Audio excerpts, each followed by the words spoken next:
calling the conferencing center. An operator will be joining you momentarily.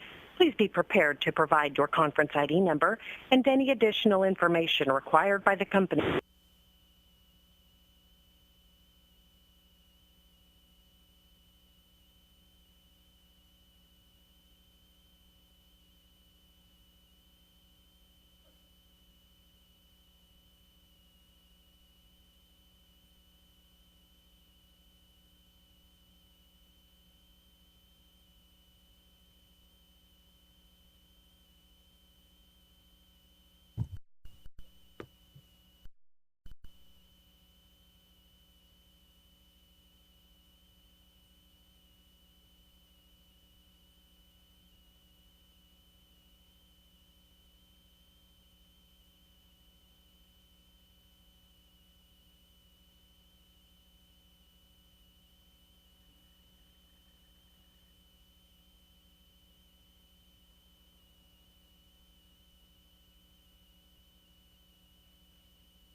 Thank you for calling the conferencing center. An operator will be joining you momentarily. Please be prepared.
You know what I'm talking about. Oh, Jenny. No, she's not out. Okay, so over there. Oh,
Thank you for calling the conferencing center. An operator will be joining you momentarily.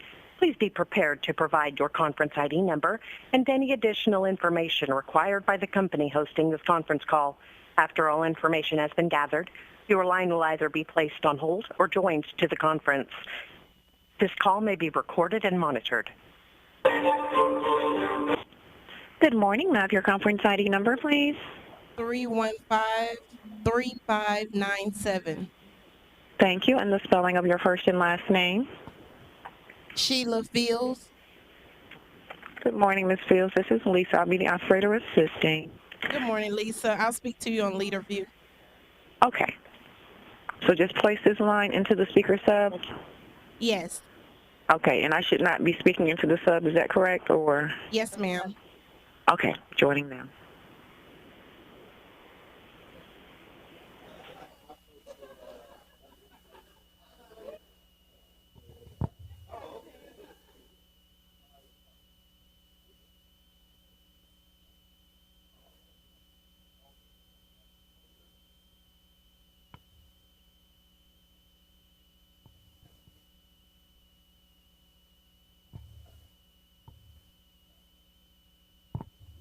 WANM radio check 1 2.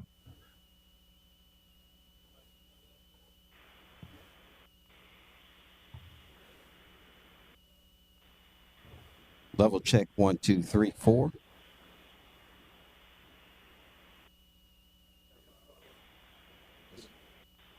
Sure.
If we can start to take our seats, we're going to start in about a minute. I think that was important. I didn't. If you hadn't asked, I'm not started on that trail for a while. That was good.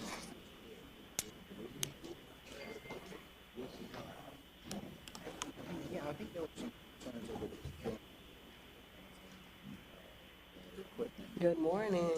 Yes. You have yours? Yes. Okay.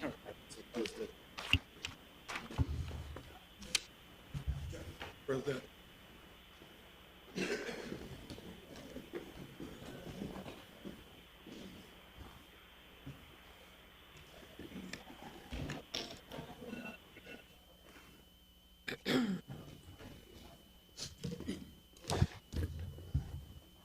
Check 1 2. Audio test 1 2.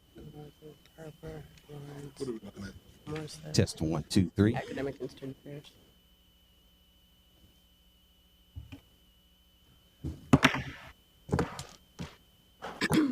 Good morning, everyone. I hope and trust that you all had a restful holiday and you are ready to dive in head first to a pretty packed agenda this morning. I would like to call the Academic and Student Affairs meeting to order. Ms. Singleton, will you please call the roll? Trustee Cavazos. Trustee Harper. Trustee Lawrence. Trustee Lawrence. Trustee Morissette. Trustee Washington. Present. Trustee Washington, you have a quorum.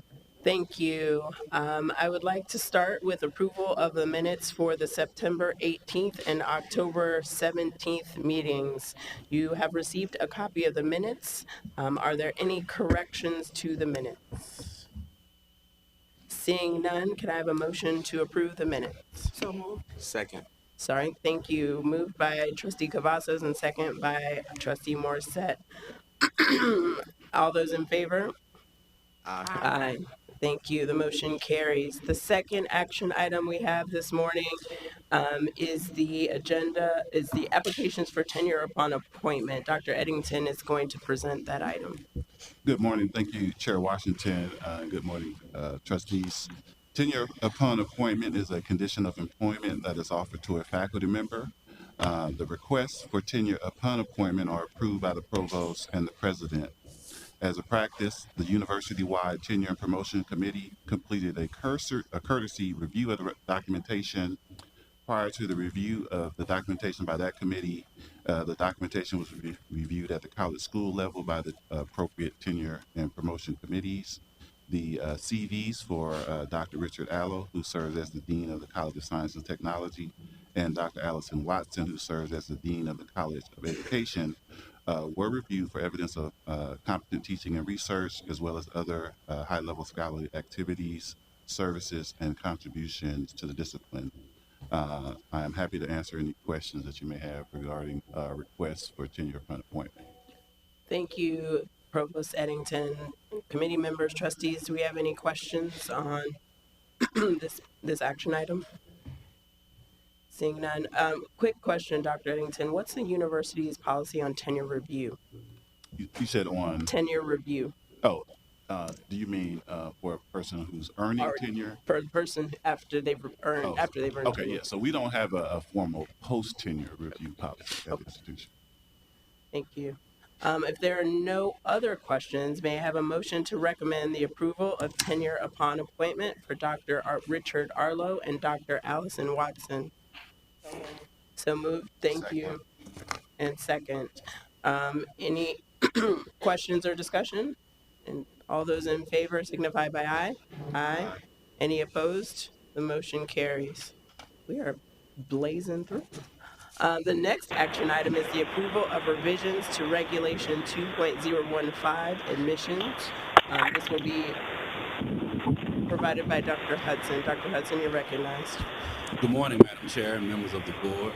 The action items we are presenting this morning are amendments to regulations that are reviewed annually to update and remain consistent with changes to admissions, code of conduct, and student activities. These regulations can be found on the university website under the Division of Student Affairs and on the board regulation websites.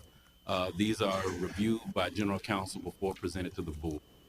The rationale for this first action item, this amended regulation updated the regulation with current requirements to include readmission of service members. It is proposed amendment regulation 2.015. It is recommended that the Board of Trustees approve the proposed regulation 2.015 for notice and adoption after the expiration of the 30-day notice period, provided there are no public comments, in accordance with the Florida Board of Governors Regulation Development Procedure. Thank you, Dr. Hudson. Are there any questions on the approval of this policy for notice? Seeing none, may I have a motion to recommend approval of the revisions to Regulation 2.015? So moved. Do I have a second? Second. Thank you. We have 2 seconds. All those in favor signify by saying aye. Aye. Motion carries. The next regulation is 2.030, student activities. Again, that's Dr. Hudson. You're recognized. Thank you, Madam Chair. This amended regulation clarifies committees, reporting structures, and processes. It is recommended that the Board of Trustees approve the proposed regulation 2.030 for notice and adoption after the expiration of the 30-day notice period, provided there are no public comments, in accordance with the Florida Board of Governors Regulation Development Procedure. Any questions on this specific item? Thank you. Seeing none, I do have a question, Dr. Hudson. Can you briefly describe how regulations are housed in student affairs and updated? Well, regulations are housed in student affairs in the specific departments, and they are posted on the website. They are updated and reviewed on an annual basis as changes may be needed or occur, but they're provided, a committee comes together along with students to review the regulations, just as the students review their regulations for their SGA. And then they're brought to general counsel to review to make sure we're consistent, and then we provide to the board for approval. Thank you. Just wanted to mention that in light of an item we will have later. So just so we know, we do have actually a formal process in student affairs for reviewing annual review of regulations. If there are no questions on this item, can I have a motion to recommend approval of revisions to regulation 2.030? So moved. Thank you, Trustee Morissette. Second, thank you for Trustee Harper. All those in favor? Aye. The motion carries. We next have Madam Chair, I think I'm supposed to register my attendance here. This is Dave Lawrence. I'm on the line, just so you know. Good morning, Dave Lawrence. Trustee Good morning. Lawrence. I'll be there later today. Thank you. Thank you. Happy to have you. Do you have any questions on any of the aforementioned items? No. I listened to them all. I'm just fine. All right, perfect. We are going to move on to information items. Before Provost Eddington gives the academic affairs update, I would like to draw your attention to a handout that Ms. Barrington passed out a few minutes ago.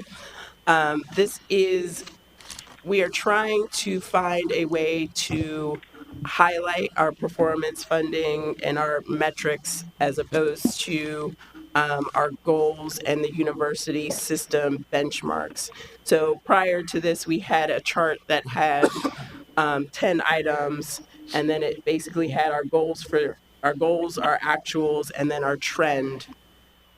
There was some disconnect between sort of how far we had to go to meet any of our goals for the accountability report. So this is actually going to be on the website. It shows for each metric, the green bar shows where we are or where we were as for 2019.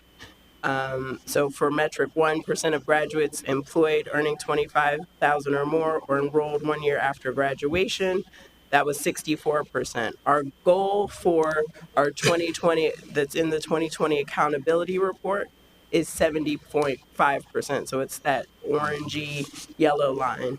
And then that dark bar is the excellence benchmarks for the Board of Governors. So as you can see with the 64% this year, we earned 6 excellence points. So we're trying, and I'm happy to take any feedback on how to better articulate where FAMU is as far as last year's performance funding, where goals we've set for 2020 and 2021, and then what the delta is. So if you look at, for example, if you scroll down to metric 4, our current FTIC graduation, 4-year graduation rate is 23%. We set a goal of 30% for this year.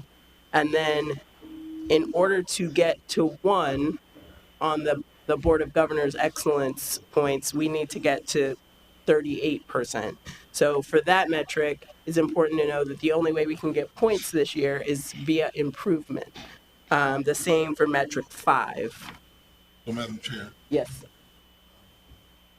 for the first one, the Board of Governors goal would be 70.5, and the goal that we set for ourselves was the orange. So the Board of Governors, to get a 10 on the Board of Governors, you need a 72.8, so close to 73%. Our goal for 2020 is 70.5. That's what we put, and we've stated in the accountability plan. Okay. So we're trying to get to a better format that helps us to illustrate, instead of just up down arrows, sort of where we are and where we're going. For some of these metrics, we're way above. So for metric number 3, we are above 10 technically, but we're excellent on metric 3. We're also excellent on metric 7, university access rate. So a 10 is 30%, and you'll see we're at 65.6%. So the BOG metrics and the BOG benchmarks are different for each metric. So this is something not necessarily for us to discuss today, but please feel free to peruse at your leisure. It will probably help when Dr. Eddington is talking about his academic affairs update, because we've started to combine the performance funding measures into academic and student affairs so that you can see and clearly understand why we've prioritized certain initiatives and funding of certain initiatives. We're trying to align this. If it doesn't work, I'm happy to take feedback. If it does, we will continue. But with that, this is, yes. Question and then a comment. Sure. So to clarify, the blue bar. Press the button. Thank you. To clarify, the blue bar represents the range of all universities within the SUS? No. So the Board of Governors has set benchmarks for each of these metrics. So if we look at metric number 1, in order to get a 1 on the excellence points, and this is only the excellence, there's also an improvement score, but we're not going to really focus on that. But in order to get a 1 for the Board of Governors in metric 1, you have to have about a 52%. In order to get a 10, you have to have about a 73%. So the Board of Governors has set benchmarks for excellence for each of these metrics, and they are very different for each metric. As you can see, the ranges differ for each of the metrics. So that's why we put it in there, because 64% on one metric is, the ranges are just, the way the Board of Governors methodology was, they took the mode and then they tried to find parameters around highs and lows as to where the system wanted to go for improvement. So they've determined what excellence is for each of the benchmarks. And there's a numeric goal that we're trying to accomplish in total, right? Yes. What is that goal? So the numeric goal that we're trying to reach in total is actually not on here, but for this year it is 71 points. Okay. And I just have one suggestion. Although it is in hindsight, sometimes it's helpful to understand the trends. Yes. It may be helpful to have a similar but a different color line as the orange line to represent last year's actuals, Yes. so we can see what our progress is at least a year in arrears. Thank you. We actually discussed that yesterday, and we're trying to figure out how to best illustrate it without getting too messy, because once we start adding things, we've taken some things out, but we are working on and potentially even putting it in.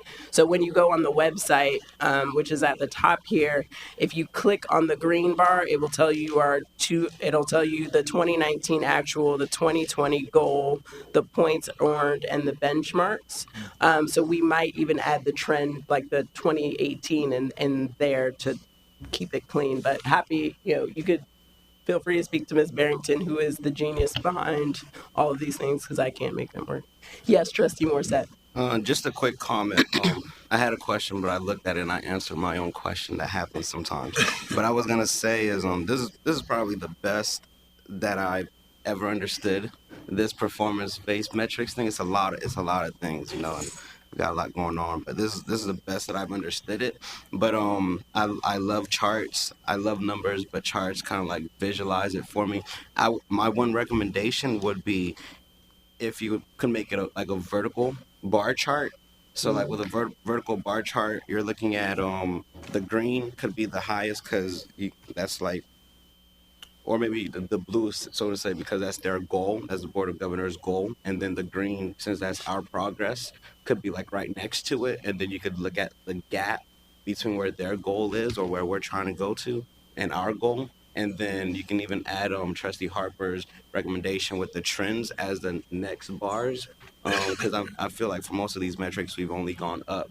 So if you look at the 2018s or 2017s, whatever year that last one would be on, prior to this year's, that will be right next to it, and you'll see the trend going up. And then if you really want to be fancy, add some little dots to it and go to make a little curved line, and it'll be really nice and cute. I would like that. I think that would be really cool.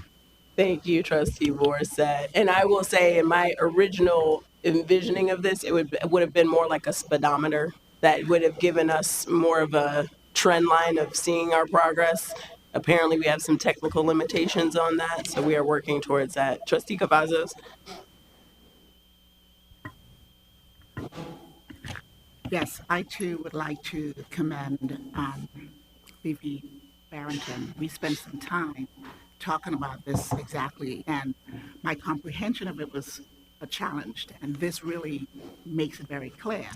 My question, however, maybe this is not the opportunity for us to discuss at length, but is there any way that we look to see how we're progressing, but what is the challenges that we are facing that is not allowing us to meet this particular 70% goal? Could we articulate that, make it more definitive so that we can have a vision as to how to move forward in implementing that? So, Trustee Cavazos, I can tell you that that's what Dr. Eddington's getting ready to do. So that's where we're trying to integrate the metrics and you having this in front of you while he describes what the initiatives and challenges are and how we're prioritizing funding. So you are on exactly the right track. Thank you.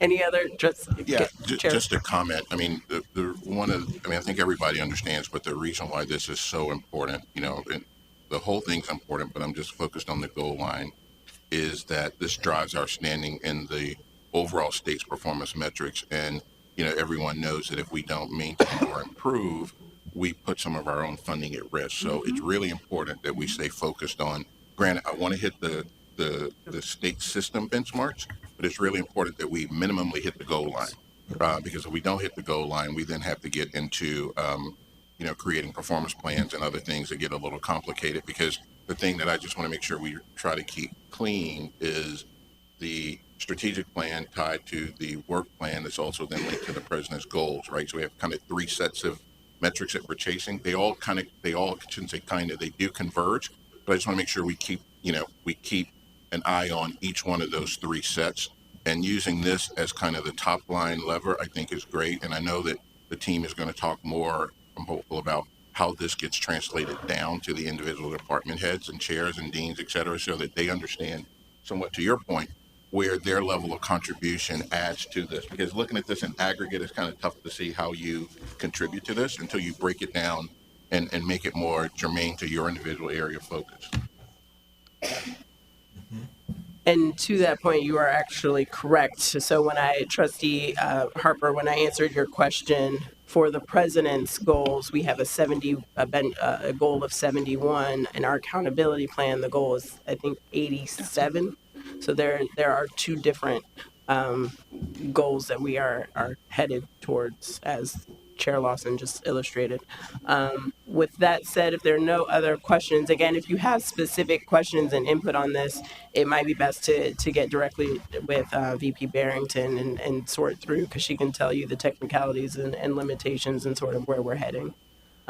With that, sorry, Provost Eddington, you're recognized. Thank you, Chair Washington. So we'll move forward with the academic affairs update.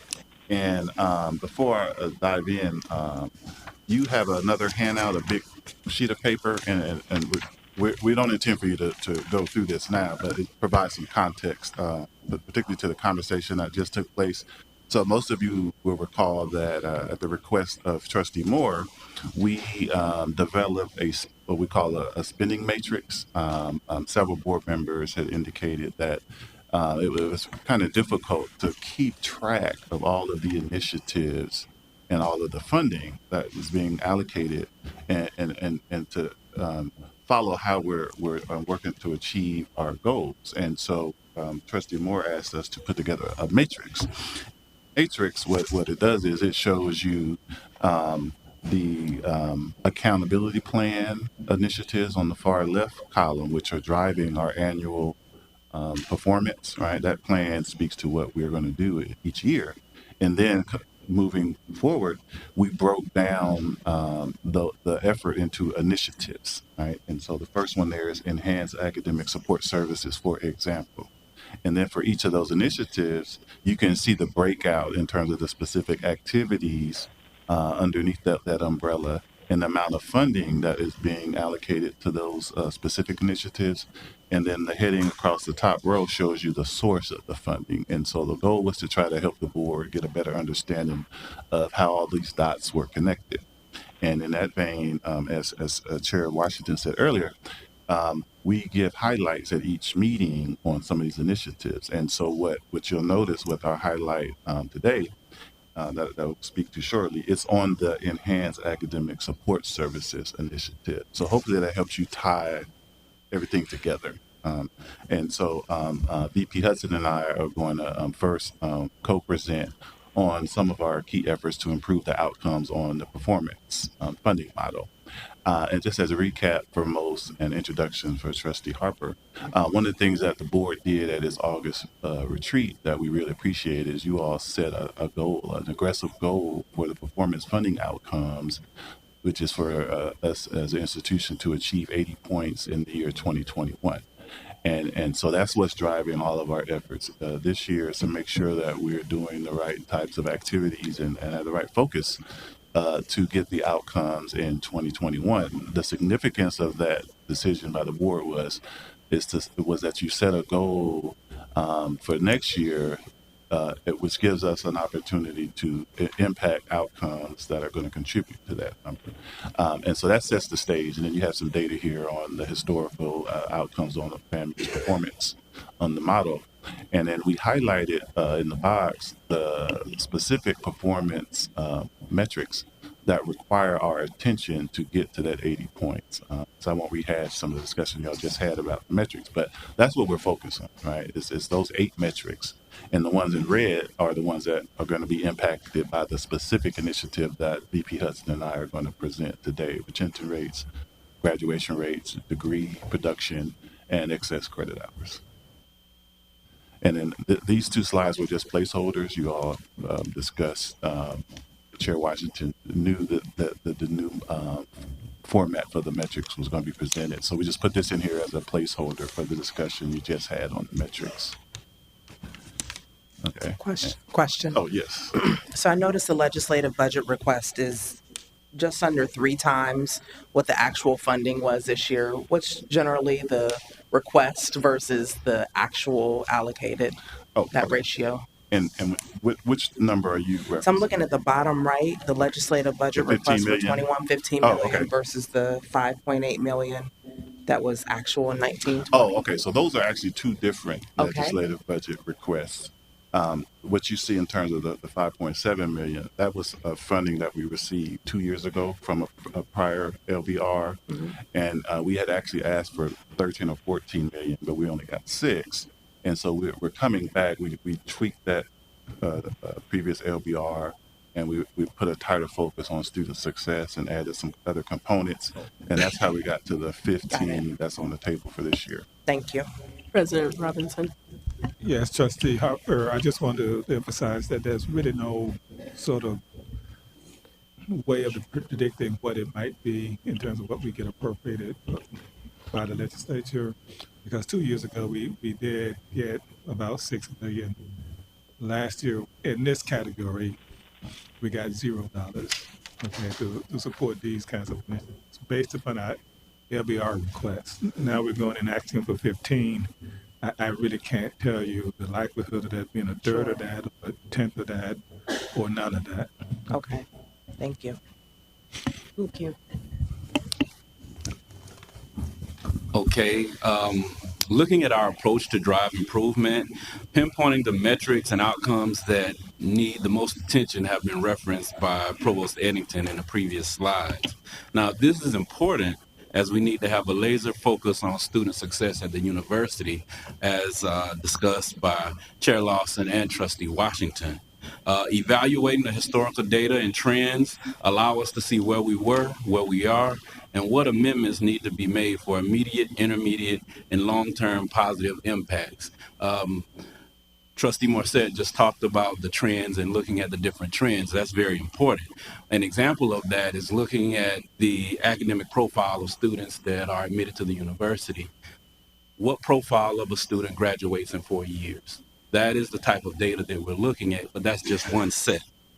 In addition, we did not want to remake the wheels, so we began to look at best practices and strategies that other SUS institutions use to move the needle to increase student success. The student success team that we have here at the university now between academic affairs and student affairs visited Florida State University, University of West Florida, and FAU because they made significant improvements in their performing funding metrics. In addition, we also attended national conferences, getting information on best practices on student success. This has led to the development of the key initiatives and strategies to increase student success, which you will see in the upcoming slides 6 through 11.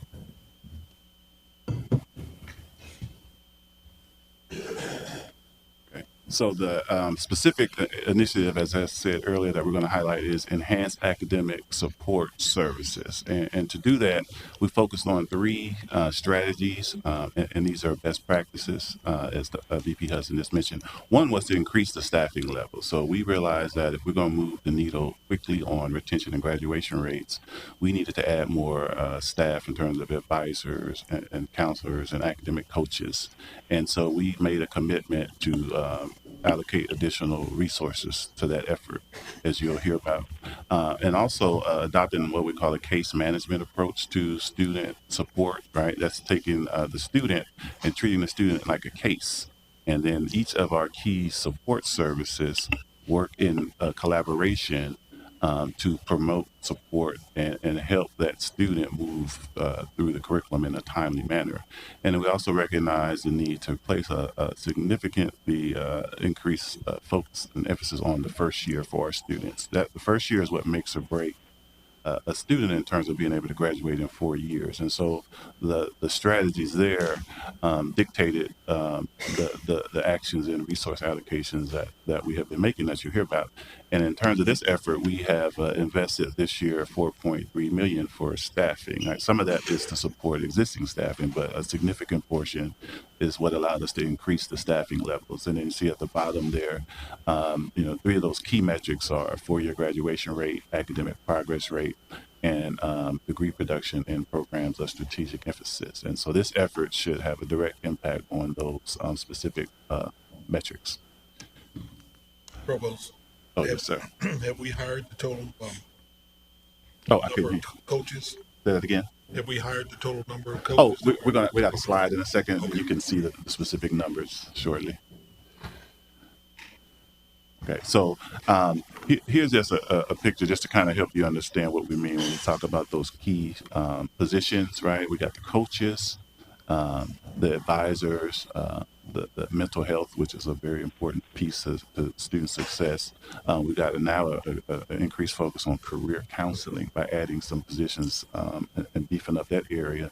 And then our instructors in SLF, that's the first year course. And we had previously solely relied on part-time instructors. And so we made a commitment to hire full-time faculty because that's the best practice that we've seen across the nation for those first year courses.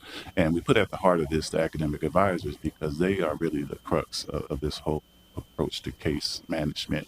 But all of those positions work in collaboration. For example, when a student goes to the academic advisor, that will prompt that advisor to refer the student to the coach who will help the student develop those skill sets that the advisor can detect are lacking based on their interactions with the student. So we're trying to get a model where we all work collaboratively and seamlessly. And that's why our academic affairs and student affairs have partnered in this approach for increasing student success.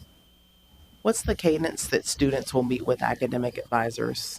You said what's the The case? cadence. Oh, yeah. So you want to? They're designated to meet at least 2 to 3 times a semester.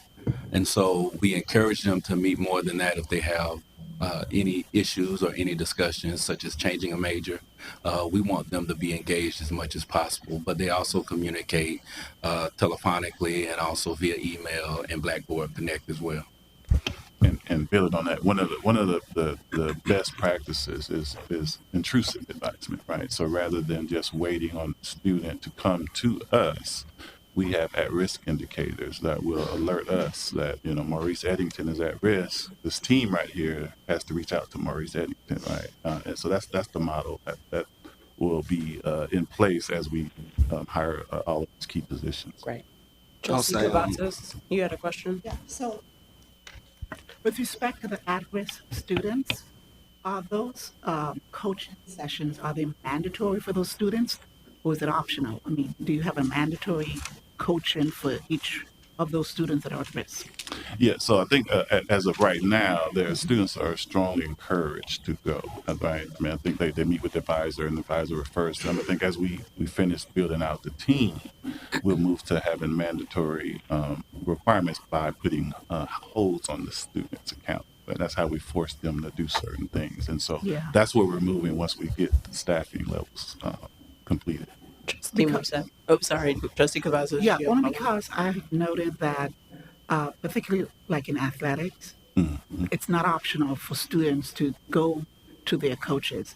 It's mandated, whether they're 3.5 or not. I mean, they don't put a lot of emphasis on those students that are high level achievers, but it's mandatory that they attend. And so I would hope that, as you indicated, that we would move to that level of mandatory coaching. Thank you. Trustee Morset. yeah, I was just going to ask if it was mandatory with the academic coaches and to mandatory by putting a hold on their accounts, because I know even for me, even for students who, are high performers, sometimes it is hard to follow up, and having that hold and messing with that financial aid does, kind of like force our hand. And just for the room, I think we're doing a good job with academic advisors, because my advisor was in my email like 6 times a week to register for classes. And I know I wasn't the only student in that particular situation. And there are other students who, in years past, I will say some of the situations that they encountered this year would have taken weeks to resolve or to get that situation, get to a solution, but it only took a matter of 1 week, or in some cases a couple of days. And that was because I was able to direct them in certain directions, and thank God it all worked out. So I think you guys are doing a good job with that. The last thing I wanted to say is with the mental health professionals, so how much do we currently have on staff? It's coming up next. Oh, beautiful. Thank you. Any other questions, Trustee Morset? Are you good? No. Okay. Thank you. Okay, but I just want to add too, academic advisors also work with the Office of Financial Aid. They serve on the Satisfactory Academic Progress Committee that reviews students' files who may not have performed well and are in jeopardy of losing their financial aid. So, as the Provost said, student affairs and academic affairs are gelling together to work for student success. But to keep up with the slides, one of the most impactful strategies that was observed at each SUS institution and nationally were the enhancement of student support services, specifically increasing staffing levels. This slide demonstrates the baseline of staff, the additional positions allocated, and where we are with staff hiring. It's important to note that there's a critical review of candidates to ensure we have qualified, dedicated individuals who have the best interests of our students and a clear understanding of the university's goals and strategic plan. I would like to take a moment of personal privilege to ask all of our student success support team to please stand and be recognized. Those are our academic advisors, academic coaches, mental health counselors, psychologists, career counselors, and SLS instructors. So let's give them a round of applause. Thank you. Now, the timeline for completion of all these hires is by the end of the spring term. We will update the committee at the March meeting, BOT meeting, on this slide with the new hires and where we are at that time. Are there any additional questions on hiring updates? About how much do each of these categories of individuals make? How much do Like how much? No, okay. It would be interesting to know if we're having issues recruiting some of the positions because of potentially our salary. I will Silos. say for the mental health professionals, it is all universities are having some issues across the nation hiring mental health professionals because of salaries and also sometimes because of the location. Oh, gotcha. So a lot of mental health counselors like to be in larger cities because it provides more opportunity, not just for the university, but for private practice as well. So that has been a challenge, and we will be reporting on the mental health professionals that we've hired at the Board of Governors meeting in January from all the SUS institutions. So the university is hiring the mental health professionals, and what about outsourcing? Is there responsibility of outsourcing, or? Well, we do that currently, and that's a challenge as well with Florida State here and others. We are outsourcing, but there are limited resources in Tallahassee for mental health professionals. Thank you. Chair Lawson. Yeah, I just had a comment. So first of all, I think this model looks good, and know that it works from the benchmarking we've done. My only request, and Bill, I know we've talked about this. Yeah, I'd love to see us hire these people faster, because there's a direct correlation between having these bodies in place and our performance metrics. Performance metrics gets us the dollars in the model that allows us to in turn reinvest. So it's a cyclical process. So I agree with everything we're doing. My only ask is that if we can move some of these dates up, like we have 15 people that we are not looking to staff until March. And then we're, I don't know what, a few months into the semester. So their ability to provide traction is going to be limited. So I'm a proponent of everything we're doing. I just want to see us move these positions up and get the people in place faster so that they can do the things that Trustee Morris had talked about with the students, because, we were fortunate this year to benefit from the performance funding and some other resources to the tune of, I think we invested about $30 million in the academic model, more so than we did previous year, which is a huge plus.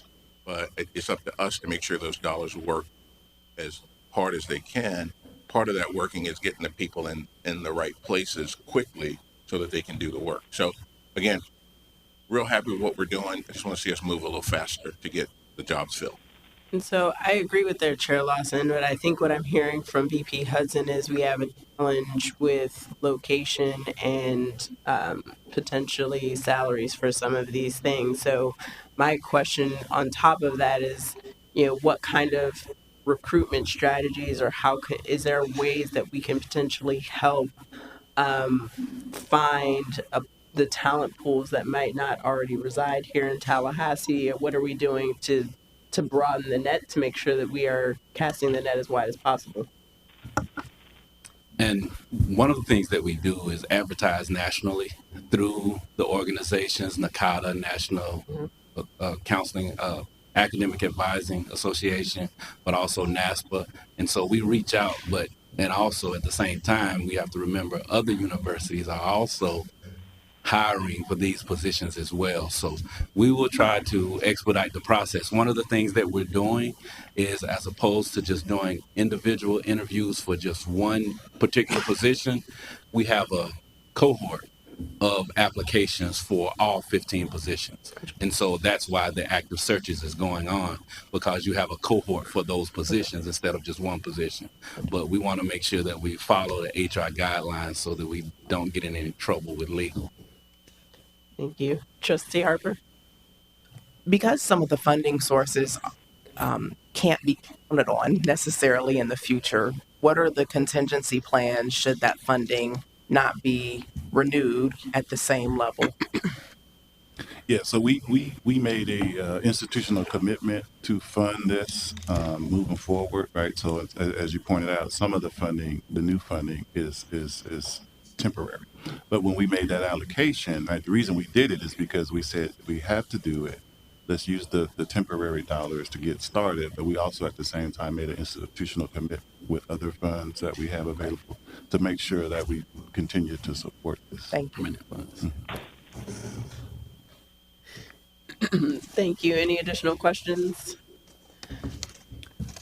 Okay, and so as we move forward with this initiative as well as many of the others, right, we have to track our progress and our return on investment. And so this slide is showing you historical trends on four-year graduation rate, academic progress rate, and degree production and programs of strategic emphasis. And we have some very preliminary data for 2020.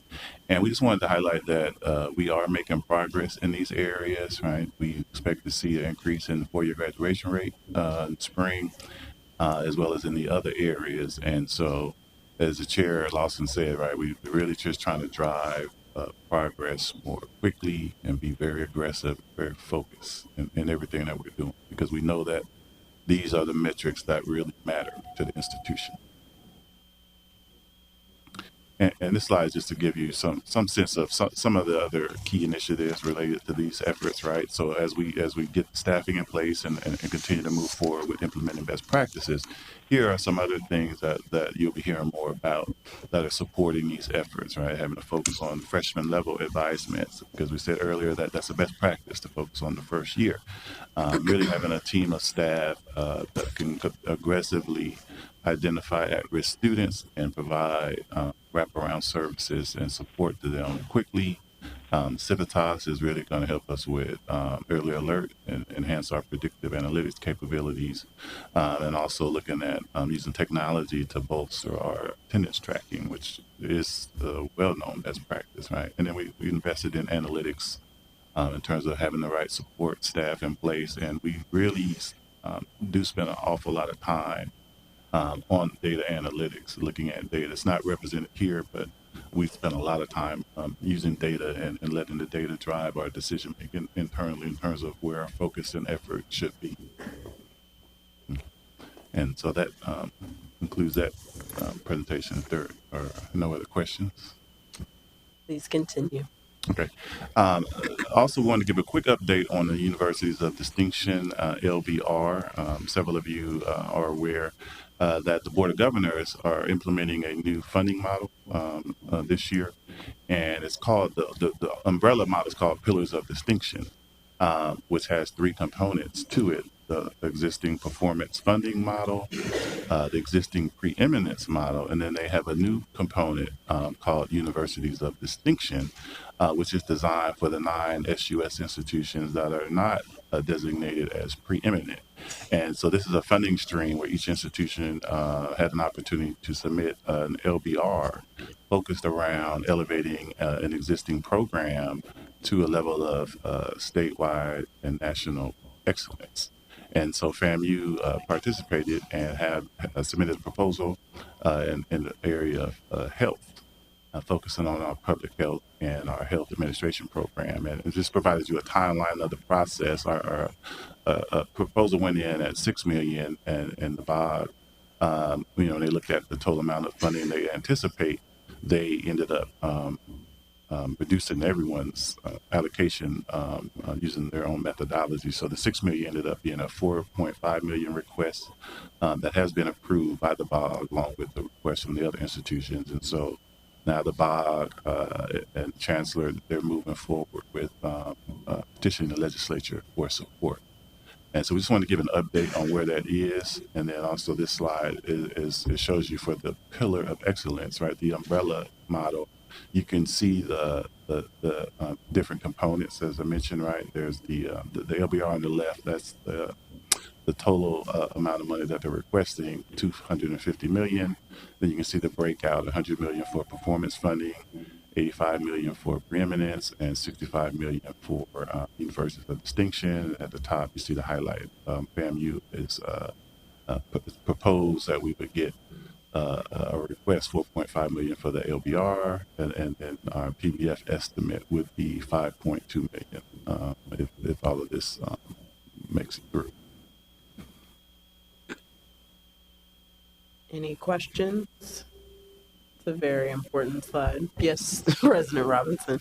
Chair Washington, I just want to point out that going back to the question that Trustee Harper raised, that the University Distinction funding is recurring in this model, whereas the performance-based funding is non-recurring. And I'll say what I'm about to say is obvious, but I just want to make sure we all see it. I think that's what Trustee Washington is alluding to too. Amounts for performance funding will be decreased under this model for all the decrease for the institution. D goes down, less money for performance funding in this model because it's being spread out, right, amongst the other categories, right? So, for example, this year FAMU had received 13.7 million. In this model, we would get 5.2, right? So we just have to be strategic about using the resources. So, quick question on that. My understanding from the BOG meeting is that this is an additional $100 million to the system. Is that correct or incorrect? Well, because if you look at the PBF estimate at the bottom, that's only $100 million. We currently have 580, or I don't know what the state investment in performance funding for this year was $295 million.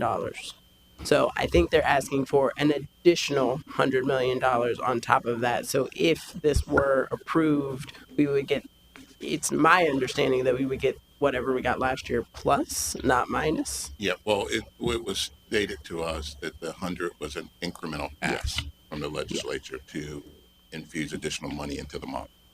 We just need to confirm that. Yes. That was my understanding when I left the meeting. This was an incremental ask. So it's an increase. It would be an increase, not a decrease. But we do need to confirm that. We just need to confirm it from the notes. Yeah, but I really thought that the chairman said that they were making an additional ask of the governor's office for the that was my understanding as well. Because the challenge, well, the opportunity is we're now the #1 system in the country, right? And they wanted to continue to invest heavily to keep that status. That was the rationale for the $100 million incremental ask. We will we'll confirm that. Right. Mm-hmm. Okay. So, and obviously we'll give some regular updates on this moving forward. But we are excited about the opportunity to get the 4.5 million for our University of Distinction proposal. Okay. And so the next few updates are things that the board requested us to provide updates on. So we're going to have individuals come quickly and shuffle in to give some brief updates on some of the other initiatives. And next up is VP Weatherford, who's going to give a very brief update on where we are with respect to research and development.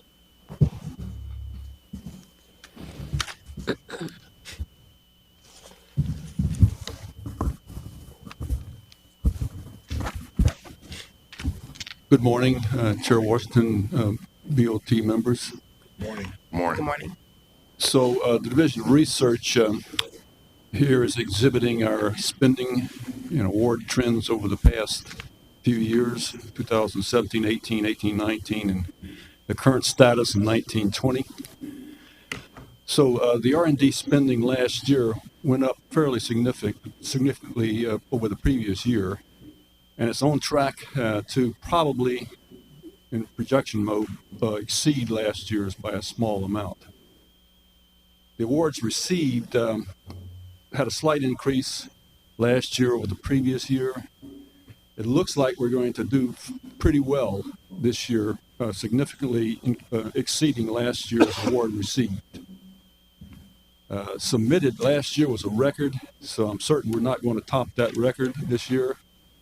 I expect we're going to beat 2017-18, but by how much is hard to tell at this point.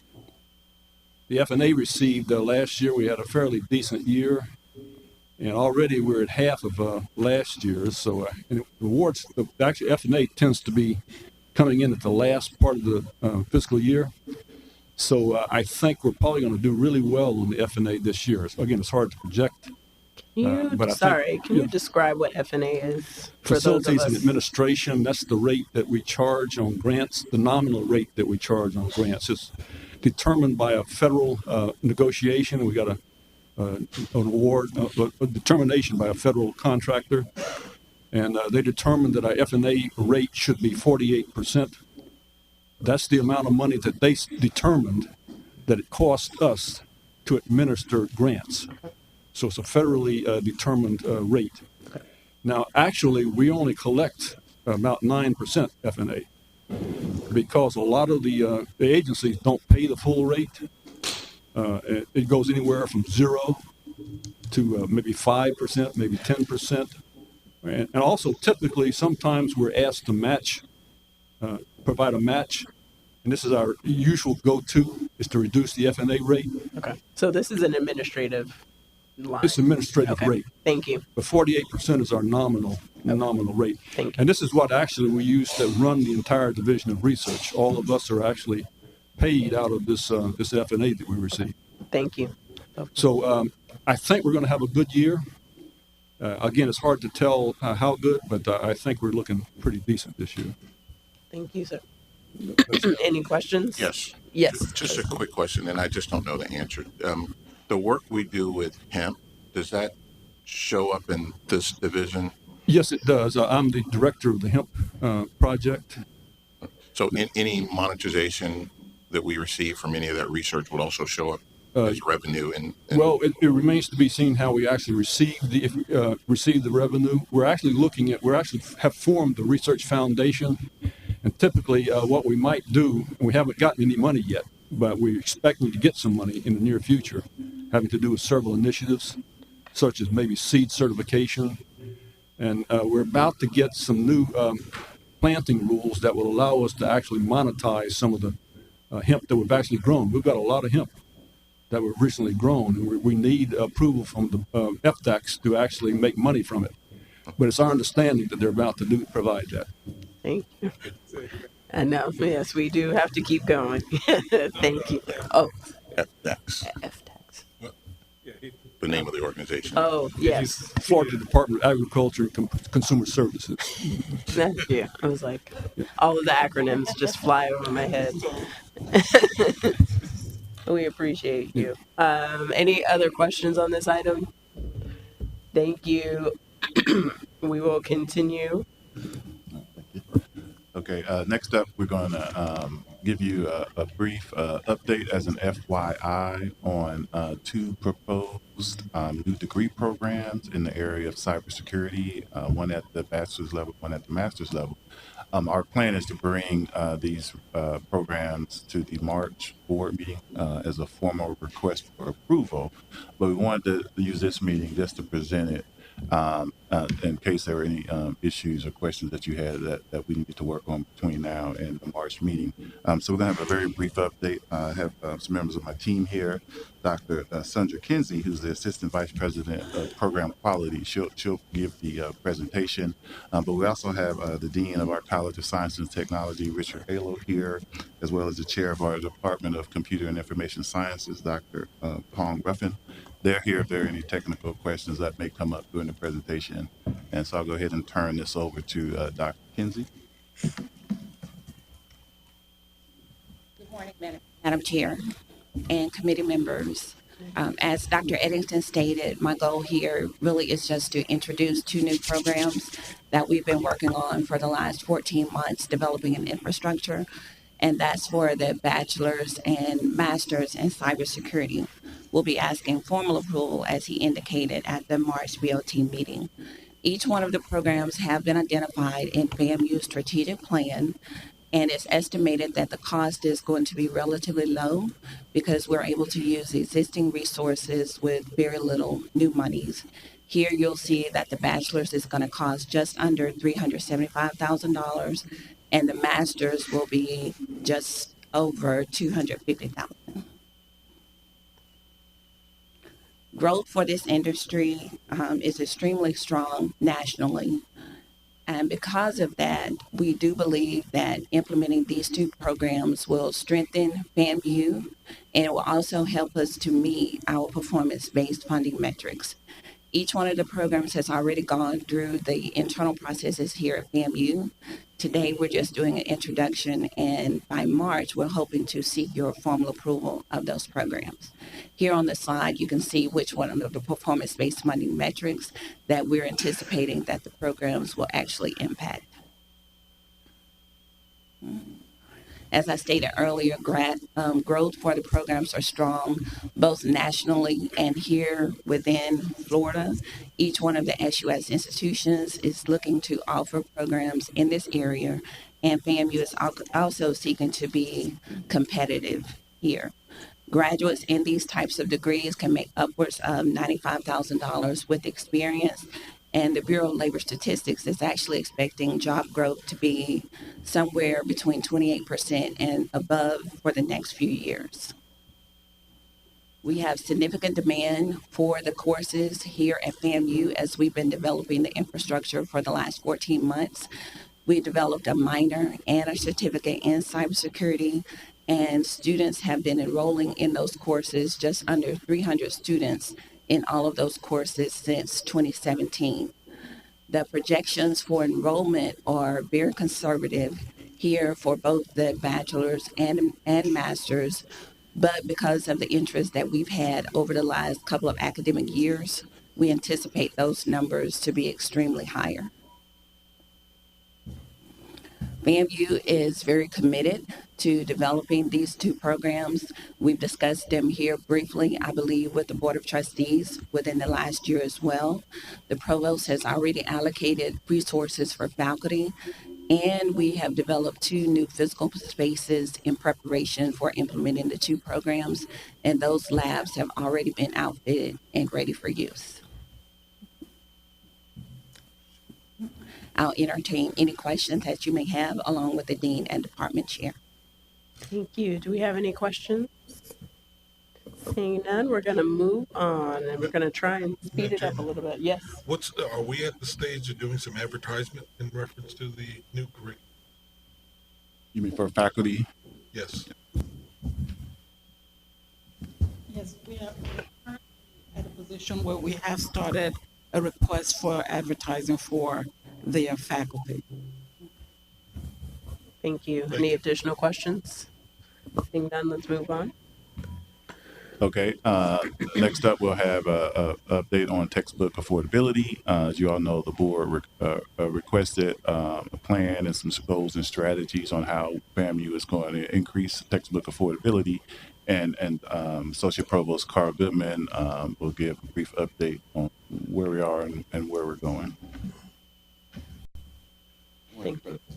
Morning. Good morning. Good morning, Trustee Washington. Good morning, trustee members, President Robinson. It is my pleasure to give an update on the textbook affordability activities at Florida A&M University. FAMU has been successful in 2 quantifiable measures used by the Board of Governors to assess textbook affordability. Trustee Washington, as you mentioned earlier about Metrics 3, where we received 10 points as far as X is concerned. Metrics 3 measures the cost of attendance, but also it looks at textbook costs as assessed by the Board of Governors. The Board of Governors use, as far as textbook costs, they utilize the College Board's report. And based on the College Board report's evaluation, FAMU is ranked 3rd as the most economical as far as textbook costs when compared to against the other 11 SUS institutions. Another quantifiable measure that the Board of Governors use is the wide cost variance to determine general education course sections are within the median range of $200, and FAMU has shown, compared to fall of 2016 to a fall of 2017, it showed a 2.2 decrease in the textbook costs as far as the wide cost variance. Another thing that we're currently doing right now, FAMU has several key initiatives to address textbook affordability at the faculty level, as well as the bookstore, as well as the university-led initiatives. And I won't go over this because of the cost of because of the sake of time, but we're definitely doing some things to reduce textbook costs university-wide. Here are some examples of what other SUS institutions are using to reduce their textbook costs, and many of the things that the other SUS institutions are doing, we're doing as well as here at FAMU. This is probably the most important slide here. Is list on this slide is basically some of the strategic strategies and goals that are currently being taken by FAMU to reduce immediate textbook costs for our students. If you look at some of these things right now, as far as performance-based funding, we have provided $75,000 to purchase all of the English 1102 textbooks for this upcoming spring semester. So what this basically will do is that by purchasing those textbooks, we'll be able to impact somewhere between 750 to about 1,000 students, depending on the number of students who are registering for the English 1102 for this upcoming spring semester. And we'll be able to utilize those textbooks for the next coming 2 years or so for our students. We also have the First Day program where within the School of Business, there are 3 major courses that use the First Day program where basically there's almost about a 65% decrease in terms of purchasing the textbooks by the students because these are digital textbooks for our students. And that's provided almost close to $50,000 savings as of last year and also for this upcoming year. And then the last 2 things is OpenStax. OpenStax basically is something that basically all the institutions within the state as well as around the country are utilizing. These are open educational resources that are basically free textbooks that are providing for all of our students. For the fall semester, we had a goal of having at least 15 of our courses to utilize OpenStax. I'm glad to say that we had at least 25 courses that actually utilize OpenStax for the fall. This coming spring semester, we are projecting to have at least 25. I can definitely say that at least right now, there are at least close to about 40 courses that actually are utilizing OpenStax. And basically, these particular courses, the textbooks are free for the students. And then lastly, we have Cengage. Cengage is a company that basically where you can bundle textbooks for all of your different programs. Basically, the cost is $200 for the entire year. Something that definitely that we're working with Cengage this upcoming year to see if we can get at least 4 of our programs to utilize Cengage. And basically, Cengage provides 22,000 textbooks for our students, basic students. Let's say we were taking calculus, students can go back and use, let's say, pre-calculus books if they needed to go back and look at some type of refresher. And so these are some of the things that we're currently doing. And then lastly, we have whatever our next steps and costs are concerned. The first one is really looking at accountability, making sure that we're talking to all the deans, all of our faculty, all of our chairs, to tell them the importance of reducing the textbook costs for our students. We're also asking for resources in terms of $30,000 for workshops and conferences for our faculty members to attend, as well as incentives for our faculty members to be on board to provide such things as OpenStax as well as Cengage. Then lastly, our overall goal for the upcoming 2020-2021 is to have a cost savings of about $300,000 for our students, which is very minimal at this time, but being more aggressive, I think we'll definitely have somewhere between $500,000 cost savings for all of our textbooks for the upcoming academic year. And that completes my presentation. Thank you, Dr. Goodman. And as he mentioned, in our last set of meetings, we had to approve the textbook affordability report. There were some questions and concerns about whether or not where FAMU was in relation to the system as far as textbook affordability, and not only with the compliance, but what are we actually doing to drive the cost of textbooks down. And so you've seen, thank you, Dr. Goodman and Provost Eddington, for providing a pretty clear examples and steps of how we are not only complying but proactively trying to make FAMU more affordable for students via textbooks. Do we have any questions or concerns? I just have a question. Yes, Trustee Cavazos. Dr. Goodman, Yes. I note that the textbook affordability right now focuses in general education. Is that correct? That's correct. And so I also wanted to know whether or not you have assessed that the quality of the materials with respect to the bundles and all that is comparable to regular publishers, and the teachers or the professors have bought into that and they've compared it and they give thumbs up on that. Right, correct. So one of the things that we've been doing, and it's the first part really is the educational piece. Mm-hmm. And so we have, we are about to bring in Cengage during our next Dean's Council meeting in January. We have sent our faculty members out to talk to OpenStax as well as Cengage. And so one of the things we've been telling our faculty is that if other institutions, particularly within the state of Florida and around the country, are utilizing these 2 forms, and there's other forms of OpenStax or open educational resource materials, then we're just asking just to look at those things, and talk to their peers around the country, and those things are taking place. Wonderful. So is there a plan down the line with respect to opening this up to other units in the university? Oh, definitely so. And so again, we do have a internal committee called Affordability Textbook Group, and every college and school has a member that's part of that committee. Thank you. Thank you. Yeah, thanks. Let's continue. Okay, and our last update is on the Medical Marijuana Education and Research Initiative, and I'll be joined by Dr. Patricia Green-Powell and Dr. Weatherford. The board asked us to give an update, and I'll start off just providing some context. This initiative was created as a result of a law passed in 2017 by the legislature that charged FAMU to establish a program to educate minorities around medical marijuana and impact of unlawful use. And so the institution responded by establishing this initiative, Medical Marijuana Education and Research Initiative, and call it MARY for short.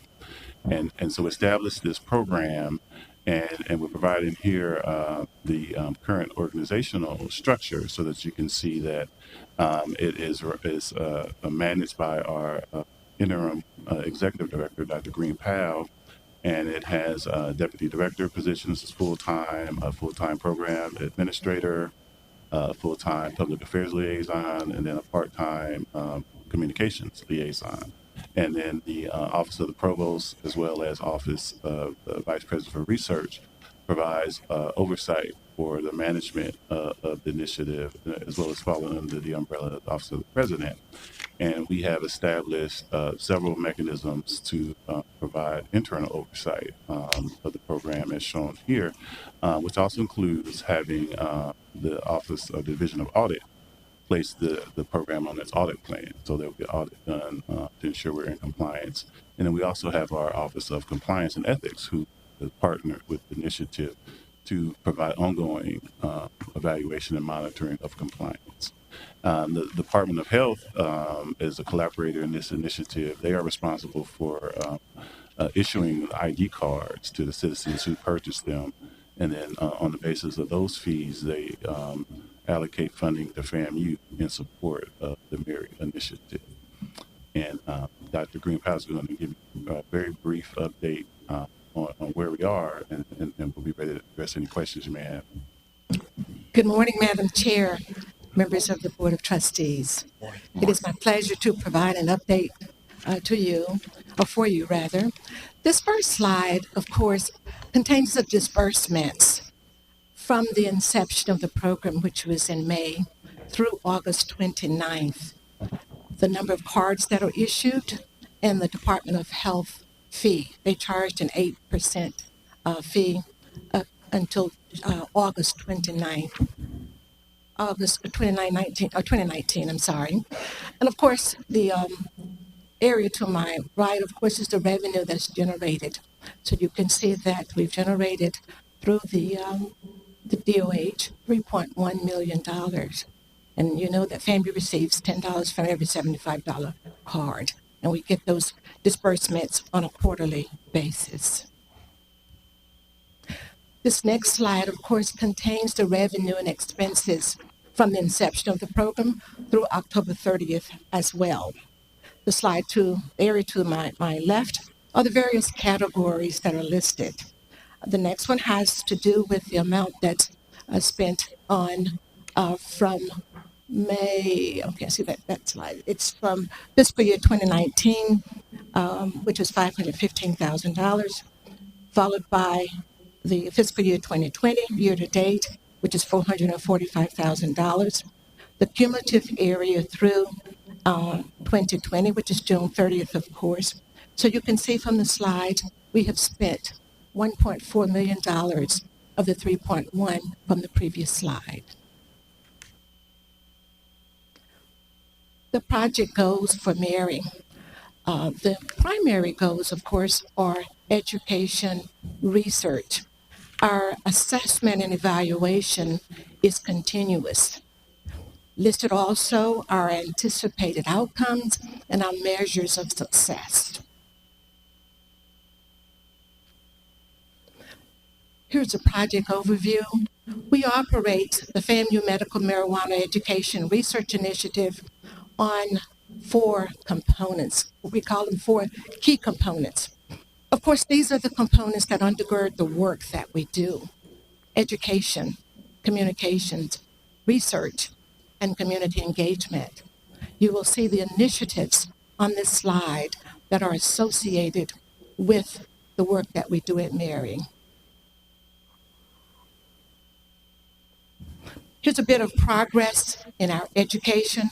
We're so pleased that we have developed curricula for 2 courses. Those courses are at the beginning or the basic level and at the intermediate levels. Here's just a snapshot of the information that's contained within those courses, with prevention being a very active part of what we do. We have developed materials for our Train the Trainer. This is a statewide initiative. And of course, Train the Trainer is one way to reach Florida's diverse minority populations with this course and with the work that we have to do and have to get out to the communities. We've also initiated beginning conversation on a pilot program to train our K-12 teachers to have a conversation with students. We learned from the sex education piece years ago not to push it out in that way. So there's a protocol. We want to make certain that parents fully understand the concept and get their approval, of course, plus the approval of the superintendent and teachers. But we're looking to roll out a teacher training program so that our students will be involved in this initiative as well. Our progress on community engagement, you can see from the slides the progress that we have made as we have traversed the state. These community forums have been extremely successful. We've had our community forum here for our students at Florida A&M University, and so very pleased and proud of the students and their participation at this level.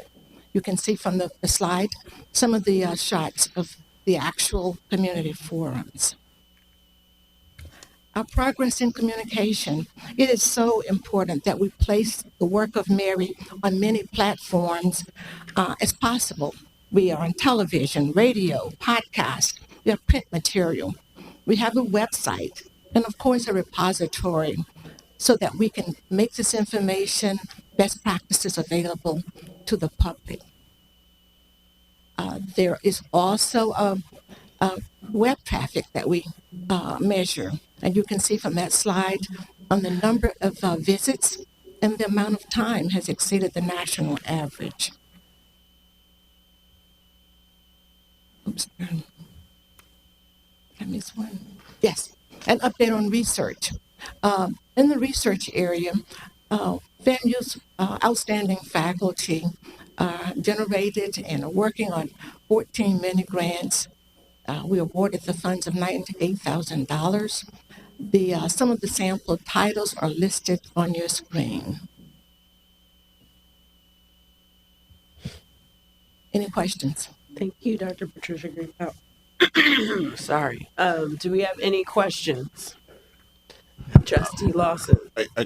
First of all, this is a good initiative. I just want to make sure that coming out of the last Senate committee meeting that we held downtown, that we are really aligned with where they think the project should be going as well, because there seemed to be more focus on research versus community outreach. I know Senator Gibson was concerned about the financials. So I just want to make sure that we have taken a minute to circle back and just make sure that we're aligned with that group, because they're going to be important to our success moving forward. Yes, we have.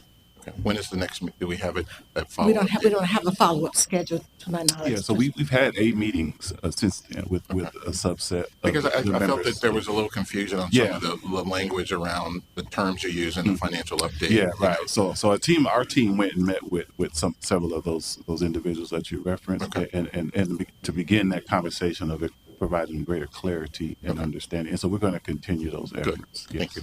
And the financial document that we have here is an updated version that VP Swigert worked very closely with to develop. Was that well received was this the document that was taken over? That was really my question. Yes. Have we taken the time to kind of clear up some of those misconceptions. Yeah, so some we're, of the things like it's ongoing. encumberment Yeah, and we're some other still things. working. Yeah. Okay. Okay. I see where you have 20,000 participants in that state portion, that's statewide. Yes. Going to the different regions and Yes, our plan is to traverse the state as we have been doing, Trustee Woody. Those are just the ones that we've gone to so far. We're headed to Tampa, St. Pete, Lakeland area. high schools and That will be a part of it as we've got an action plan that has the areas that we're planning to visit. Yes. Trustee Cavazos. Yeah, question, are there specific areas that you are designated to go out to into the community and educate them, or you decide that? It's a statewide initiative. It's a statewide initiative. So as we go out, we make certain that we are working within the areas of need where there are high pockets of minority. So you designate, not you per se, but the Yes. project is designated. Yes. And we do by invitation as well. If we've gone to a site and there's someone in the audience who wants us to come back to do whatever we want, it's a workshop, it's a course, it's another community engagement. Yes, we take a look at where we are, and you can very well hit two regions at once, like we did with Miami and Fort Lauderdale. So for clarity purposes for me, Yes. is it the emphasis placed on community outreach? Yes. Or research? Both, all four. They're community All four. outreach, they work collectively. That's the conceptual framework for the work that we do. Thank you. Any additional questions? Thank you. We unfortunately have to pick up the pace a little bit.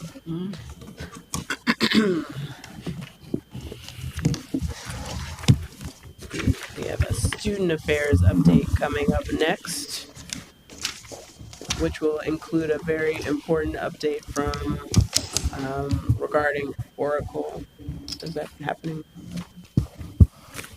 Dr. Hudson, you're recognized. All right, we're going to be very brief with the student affairs update. I have with me Ms. Terry Littleberry and also Mr. Brian Smith, and we're going to go through these pretty quickly as you've already gotten the slides. This is a brief update.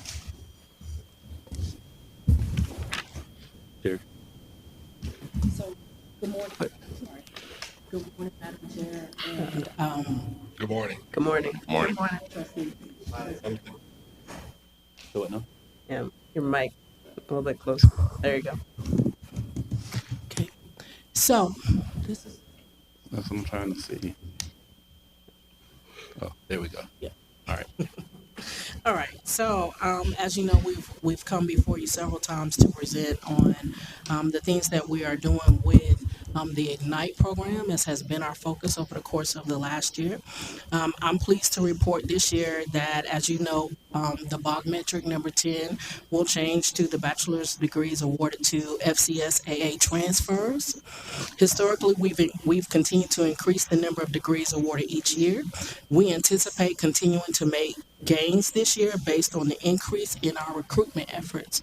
This fall 2019, we were able to make close to 40 visits to our FCS partners. We now stand at 16 partnerships, and so we were able to get out to all of those schools, making visits to them in our recruitment efforts. Currently, there are 912 transfer students enrolled. This number is a slight increase over fall 2018. However, as a result of our targeted recruitment efforts, I'm happy to report that there are currently 2,388 students in the Ignite pipeline. So those are all the students who have signed up for the Ignite program at our partnering institutions. Next slide. This slide provides an account of transfer students enrolled full-time versus part-time, and the colleges and schools that they are enrolled in here at Florida A&M. As you can see, the bulk of the students are enrolled in the College of Social Sciences, Arts, and Humanities, the College of Science and Technology, and the School of Allied Health Sciences. Just to give you some brief updates on Ignite in general, We are conducting interviews to fill 5 transfer specialist positions. These are the positions that will be assigned specifically to certain schools based on territory, and they will work with those schools directly on a consistent basis, so we have a consistent presence at those institutions. We anticipate a start date of January 2020 for these 5 positions. We have made several, I indicated earlier, we made visits to our partner institutions. To date, we've received 333 applicants for spring 2020, and with 171 of those students or applicants being admitted. This is just an indication of the academic pathways. Dr. Spencer continues to work diligently with the institutions on the academic pathways as we're seeing the increase year to year. Any questions, Trustee Harper? How are these students counted toward the 4-year graduation metrics? They aren't counted towards your 4-year graduation metrics. There's a metric specifically number 10 for the graduation of the AA transfer students from the Florida system. So they're not counted in our 4-year graduation metrics. So when they graduate with the 4-year degree, that's what counts? Yes. No matter how long? Well, they actually, between 2 and 3 years, we have to report on the number of students that we graduate in those times. Typically, it takes 2 years, depending on, and that's why we have these academic pathways to ensure that they take the prerequisite coursework before coming to FAMU. Our goal is to get them to graduate in 2 years, but the metric, I think, looks at 3 years. Okay, thank you. Mm-hmm. And then I have a quick question. Of the 912 students, how many of those are new students that came in fall 19? Do we know? We can look up that data and get it back to you. Thank you. Any additional questions? Thank you for being brief. Okay. Now we'll move. I know this is Chairman Lawson asked us to present on the anti-hazing update, and Mr. Smith will present that information very briefly. All right. Good morning. Good morning.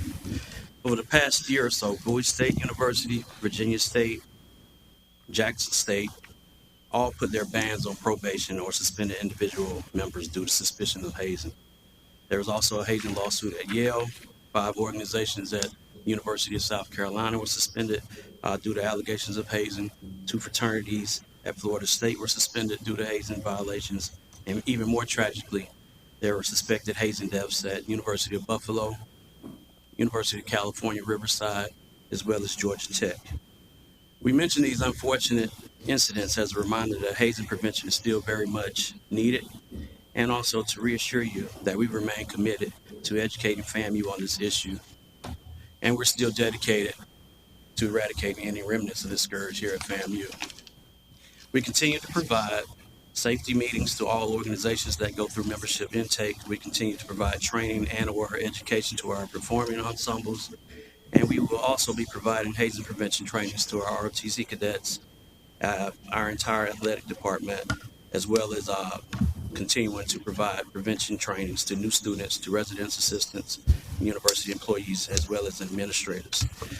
This semester, Fraternity and Sorority Life facilitated intake for 6 organizations as outlined on the slide.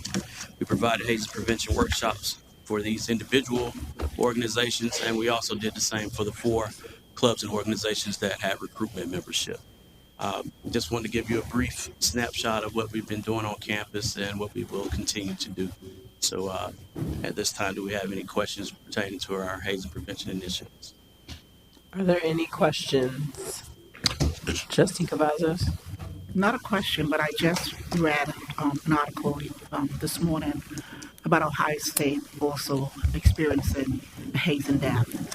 One of the things the article also mentioned is that there's an increase because of either the hazing experience or through the death through hazing, that mental and emotional issues has arisen. So are you also addressing that issue with your fraternities, sororities, and other, counselors and so forth to address that issue for the survivors of those incidents? Yes, and we also looked at it with our research at FAMU over the last 6.5 years. We looked at it from a mental health aspect, even from a student health concerns about pre-existing medical conditions. We've had researchers on campus who looked at all of these issues and new stressors that go along with physically as well as emotionally that could, I guess, help alleviate some of these issues or actually add to these issues. Thank you. Trustee Lawson? No, I just want to continue to applaud Brian for the work that he's doing. This is an important activity. You know, he works not only with the Pan-Hellenic organizations, but also the band and other organizations around campus. And being the longest serving member on the board, I've been around when things like this went way south. So, Brian, we really appreciate the work you're doing and ask that you keep it up. Thank you. That being said, we have about 5 minutes for this last presentation. I will say that this will come up again this afternoon in budget, finance, and facilities, but this is a very important part of our carry forward plan, our debt reduction plan, a lot of the things that we've been looking at. So thank you, VP Hudson, and you're recognized. Okay, thank you, Madam Chair. This morning, once again, we'll present an information item that'll be reviewed again in the Budget Committee on potential financial aid upgrade. Earlier this year, the Board of Trustees approved the funding for this upgrade in the carry forward spending plan as required by the Florida Legislature and the Board of Governors. Our goal was to provide opportunities to improve customer service and business processes, specifically in the areas that significantly impact student success. This financial aid upgrade will assist with improving performance funding metrics 4, 5, and 10 directly, and 1, 2, 3, 6, 7, 8, and 9 indirectly by providing financial resources in a more expeditious manner. I'm going to skip all of the rest of that and say that this morning, to discuss the impact this upgrade will have on financial aid, we have Ron Henry, CIO, Associate Vice President, followed by Nigel Edwards and Lisa Stewart from the Office of Financial Aid. And then we'll have Derek Kurzenbaum and Rich Clover of Oracle to give brief comments on how this has impacted nationally as well as what they're doing in the state of Florida. Thank you. Good morning, Mr. Chairperson, Ms. Vice Chair, President Robinson, other distinguished guests. My name is Nigel Edwards, and I currently serve the university as the AVP for Administration and Assessment in the Office of Student Affairs. Sitting alongside me is Ms. Lisa Stewart, who serves the university as our Director of Financial Aid. We're here to discuss the merits of Vocado Oracle. Vocado Oracle is a tool that will revolutionize the financial aid process for our students. Approximately 89% of our students receive financial aid in the form of federal, state, institutional, or private assistance. Vocado will improve our efficiency by reducing the turnaround time currently needed for the processing of financial aid. Improvements in efficiency are accomplished by real-time synchronization of government systems required for processing financial assistance. By matching qualification criteria in real time. Matching qualification criteria will reduce the amount of documents students have to complete and submit to the office. The real-time verification of eligibility will improve our annual audits by reducing the need for manual review of eligibility. Value-added services, such as customer service, will be significantly enhanced as a result. From a student and family perspective, knowing where you are from a financial standpoint much earlier in the process will reduce the reliance on loan funding. Loans are often the last resort for students who do not complete this complex process promptly. Information. Vocado will improve the co-curricular experience or the experience outside of the classroom for our students by reducing the angst historically associated with the financial aid process.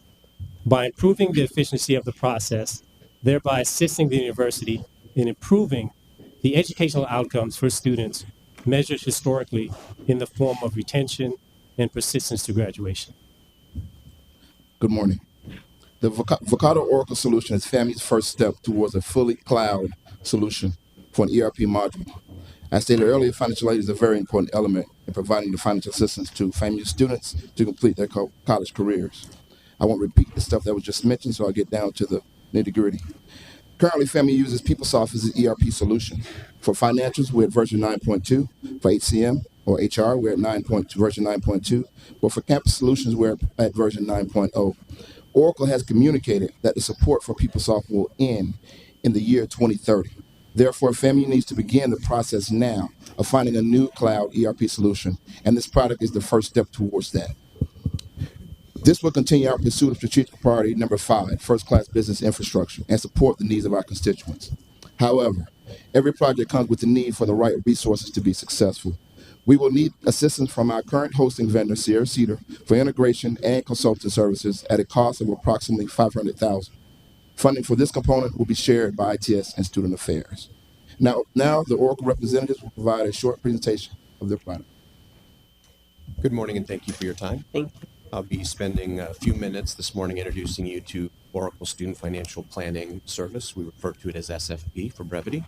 It's our next generation financial aid solution. So everything I'll be sharing with you today is about the current solution. It's based on the current capabilities.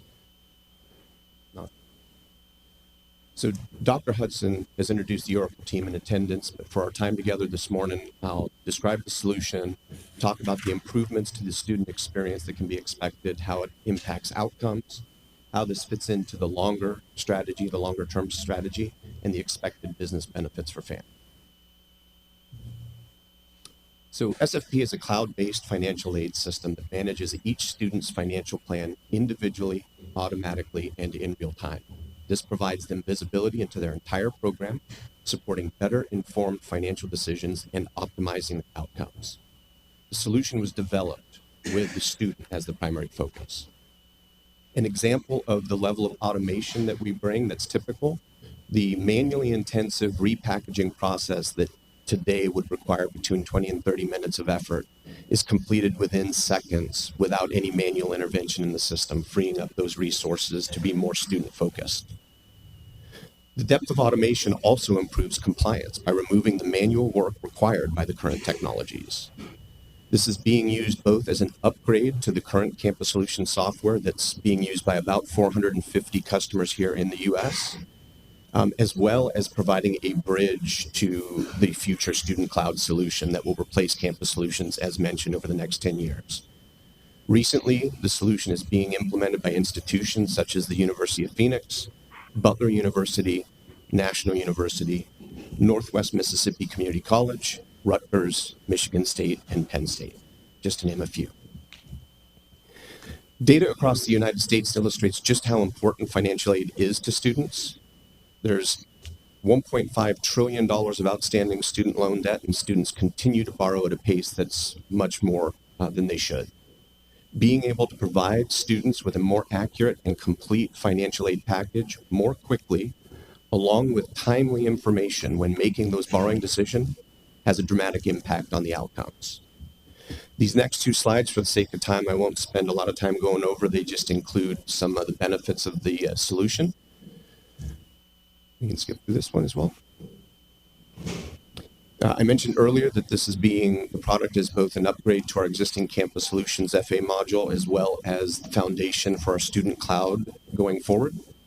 Campus Solutions will be supported through 2030. You've got 10 years basically to migrate over to the cloud solution, but SFP provides a bridge to that.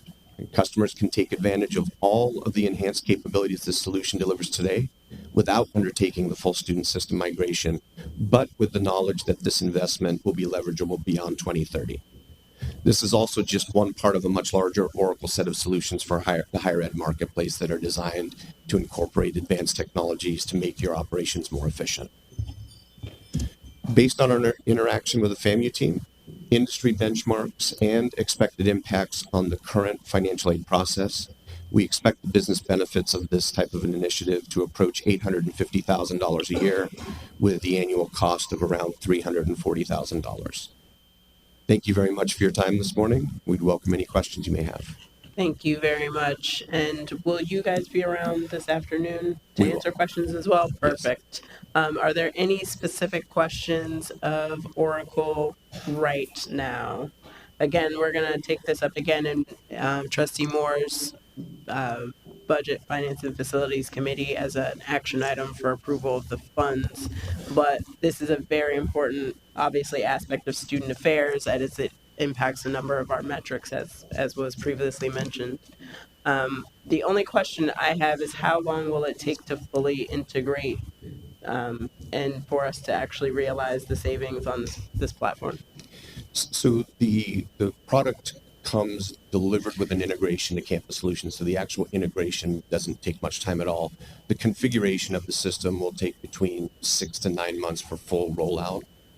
And once it's rolled out, the benefits begin accruing almost immediately. All of those automations are there, and the impact of the student is immediately felt. So looking at timeline, probably for fall of next year. Yes, generally speaking, our clients are trying to have the product go live in October of the aid year because that's when the new aid year processing begins. Okay. Thank you.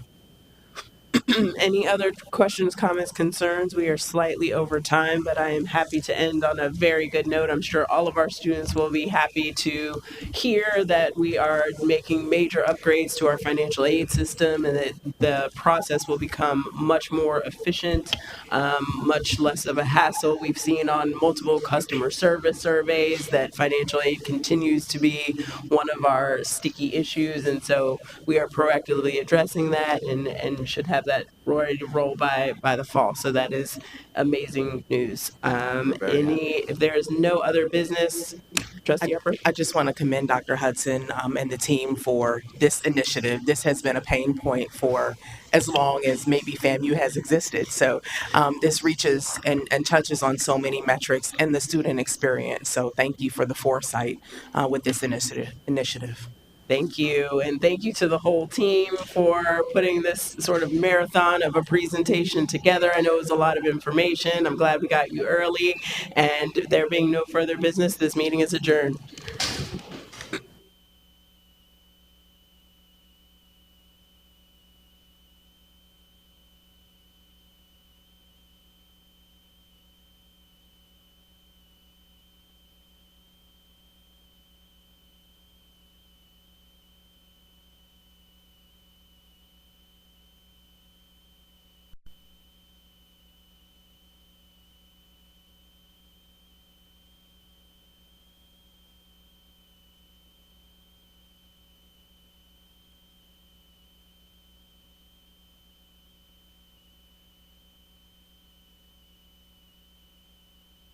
Keep going.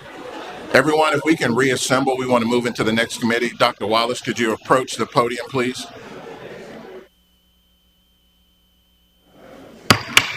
Everyone, we're still in session. Could those that are presenting next approach the podium, please?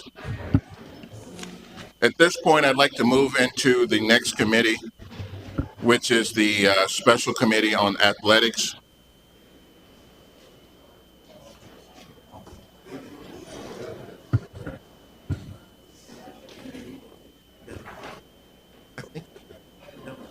What's that? It says government. No, they Well, this says athletics. 10 o'clock athletics. Athletics. What did it say? I don't know which one is supposed to be.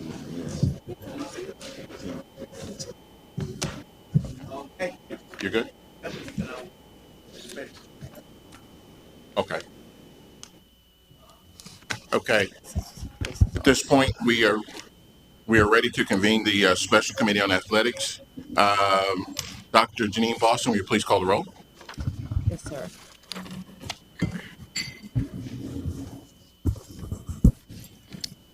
Good morning, Chair Lawson, President morning. Robinson, and trustees. Trustee Dortch,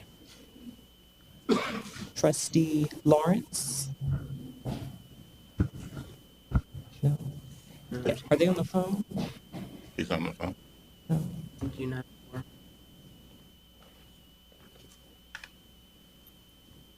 I do. Yes, sir. In the interim. Okay. Trustee Cavazos. Trustee Law. I'm here. Chair Lawson. Okay. I guess we'll proceed with just Trustee Cavazos present. Well, at this point, I was, as a point of parliamentary procedure, I can appoint an acting trustee for the committee to create a quorum. So at this point, I will appoint Trustee Perry, and he will serve as an acting member of the committee for this meeting only, and that'll give us a quorum so that we can move forward. Okay. Trustee Perry, Present. we have a quorum. Thank you. So the first action item on the agenda is approval of the meeting minutes from our September 18th meeting. Are there any questions on the minutes from the last meeting? If not, may I have a motion to approve? So moved. Motion moved and second. Second. All those in favor, please say aye. Aye. Aye. Motion carries. The next action item for us, which is an exciting item and an exciting time for the university, is the approval of the contract of our new athletic director. And at this point, I would ask Dr. Wallace to present the overview of the agreement. Thank you, and good morning. It is a pleasure to have worked on this contract with Mr. Gaucher. We have gone through a couple of iterations, and we have provided what he has. It's a 3-year contract with certain benchmarks met in it, and it provides him with what he feels will make him a welcome and a valuable member of the administration and the FAMU family. I believe everyone received a copy of it, and we did have some comments or concerns from Trustee Moore. I took that into consideration. I met with the executive director of the foundation to look at some language that should be attached to some fundraising goals, and we inserted that in, and that would be the extent of any modifications that were made based upon the feedback that I got from members of the Board of Trustees. Great, thank you. Yes. Is that the complete overview? Yes. Okay. Board, just one comment before we recommend this item for approval. This has been an interesting process to find Courtney, and the president went through an extensive search, and we are excited and elated to have Courtney join our team. We had the opportunity to spend some time with him in Orlando. For those of you that had the privilege of attending the breakfast, 7 a.m., quite frankly, a little bright and early for me, but he did an outstanding job sharing a vision for athletics and a direction for how we get there. And I think it was welcomed and well received. And at this point, I am truly excited to present to this committee and later this week to the full board our new athletic director, Courtney Gaucher, with the recommendation that we have all reviewed and hopefully will have a motion shortly to approve his contract. So is there a motion? Mr. Chairman, before the motion too, this is Trustee Dortch. Yes, sir, Trustee Dortch. I want to say I have really been impressed. He's hit the ground running. He's already had conversation about coming even to Atlanta and things that he's looking to do. So I wanted just for the record to say I have been really energized and want to commend you and the president and the committee for the work that you've done. And I truly think that you've made a great choice. And just from feedback from all the alumni when I was down for the events, there was a major buzz in the air. So, again, I wanted to just simply say for the record, I think it's a phenomenal choice and commend the leadership from you as chair and the president for the extensive search and giving us someone who really, I think, is going to do a phenomenal job for the university. Thank you, Trustee Dortch. Are there any other comments before we entertain a motion? At this point, committee will entertain a motion on the athletic director's contract. I move that we accept the contract. Second. Motion made and properly second. Are there any questions? None. All those in favor, please say aye. Aye. Motion carries. I'm sorry, Mr. President. No, this is kind of awkward. I mean, the motion has passed. Yes, motion passed. So I do want to now formally introduce to this body the Florida University Vice President and Athletic Director, Mr. Courtney Gaucher. So congratulations, sir, and welcome aboard. Courtney, would you like to make any comments at this point? Chairman Lawson, Dr. Robinson, and to the other board trustees, members, I am excited to be here and to represent this university. We have a lot of work to do. There's no secret about it, and we won't waste a lot of time getting to work. We're excited about the mission of the university, and we need to elevate the athletics department to help sustain that mission. So I appreciate it, and I'm excited to work and represent this university. Thank you. Thank you. Just as a process note, what will happen tomorrow, this contract will hit the consent agenda and be voted on by the full board. So it passes our committee as a recommendation onto the full board. So that's the kind of a two-step process just to make sure everybody's in the boat on the same page. So that concludes all of our action items at this point. And we do have a couple of informational items that I'd just like to make sure that we keep everybody apprised of. Rich Swaggart, I'd ask if you could approach. We presented most recently to the Board of Governors our most recent update on our current budget situation. So, Rich, I would ask if you could summarize that presentation and then entertain any questions that anybody might have around where we are and what our next steps are. Yes, sir, and thank you. Thank you, Mr. Chairman. In October, we revised subtly the presentation we had shown you in September, took that to the Board of Governors, had a conversation with them, identified a deficit of $2.4 million and a plan to make spending reductions within the athletic department, eliminate a couple of sports, and then with Board of Governors staff approval to use revenue or scholarship enhancement ideas that have been used at other SUS universities, and to get our DSO amount of required support to a reasonable level that represents more the interests that they have than the accordance. We believe that presentation went over well. We've been moving forward with the implementation of that. Expense reductions are in process, and we will be implementing some or all of the revenue scholarship buy-down ideas starting in the spring semester. Board, just again, this has been a very active item both for our board as well as at the Board of Governors level. So I just pause for a minute to see if there are any questions that you all have for Rich.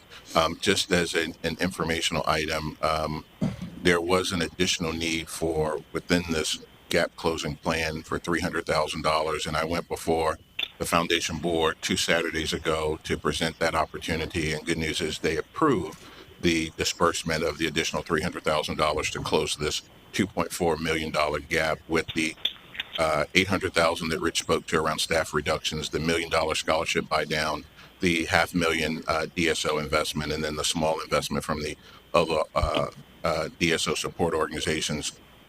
So with that $300,000 investment from the foundation, at this point, Rich, and please correct me if I'm wrong, we should close this out this academic year and be on budget. Mr. Chairman, that is correct. I will, however, remind the committee that these are targets, so numbers can change, but we feel like these targets are on track. Okay. So again, board, I'll pause to allow anyone on the committee or not to ask a question about this, because it's been, again, it's been a forefront issue for the last couple of years. Yes, Trustee Washington. Question about the 300,000 that you were just referring to. Where does that, is that included here, or is that additional from the foundation?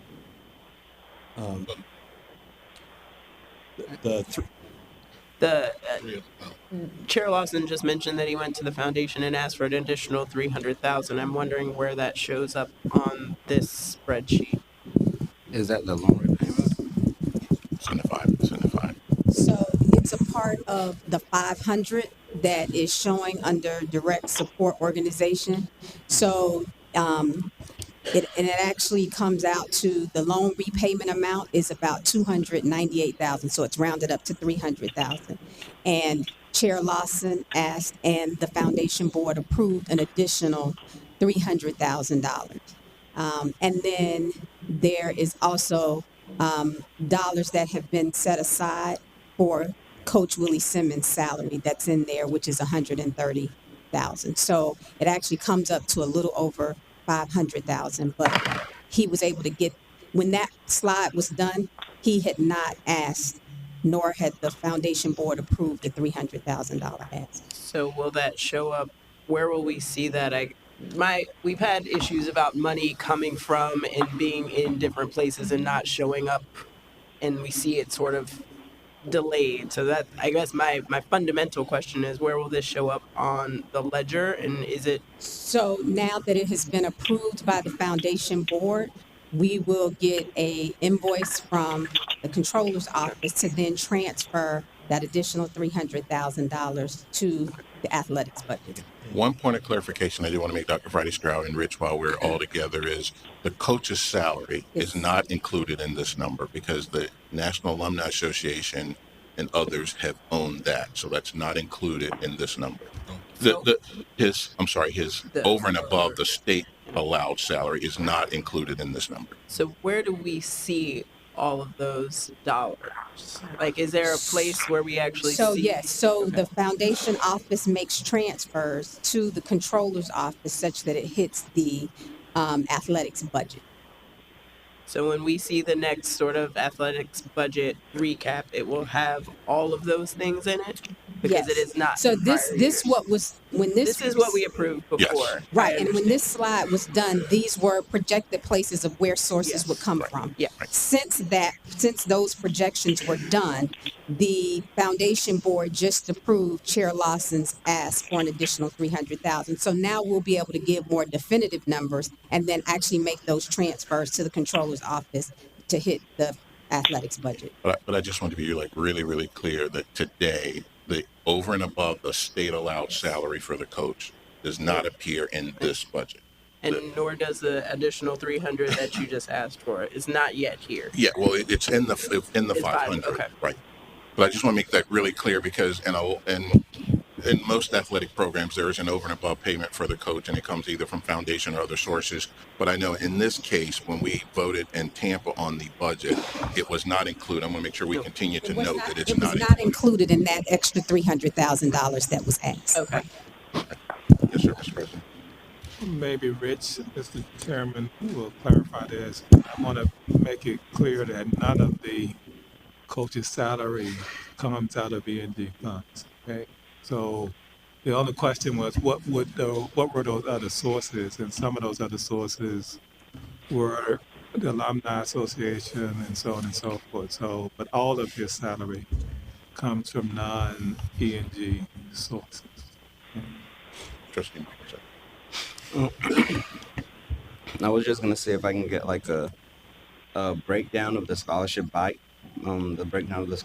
down that comes up to be like 1 million. Like how much is it come from the rebound student fees, use of auxiliary interest, and it's like right there. Is that possible? Yes, it's absolutely possible. And we'll try and put something together before this afternoon. But the reason I said these were targets is you got to remember right now, the only thing that's occurred is some of the expense reduction. So we've got to layer on scholarship buy down. The DSO has got to transfer money to us. I can tell you already with the action of the students that the performance of that part, the rebalancing of student fees, is greater than what's in this plan. So I just really reiterate these are all moving pieces. And then all of this will be accounted for within the university's accounting system. And one follow-up is yes, sir. I know it was in the minutes, but it slipped my mind. When does that kick into effect, the rebalance? Is that in the spring, or would that be in for the next fiscal year? We had asked that it kick in this academic year, spring semester. Okay. So, I'm sorry, Trustee Clausen. And is that amount that was just discussed included in that 500,000 as well?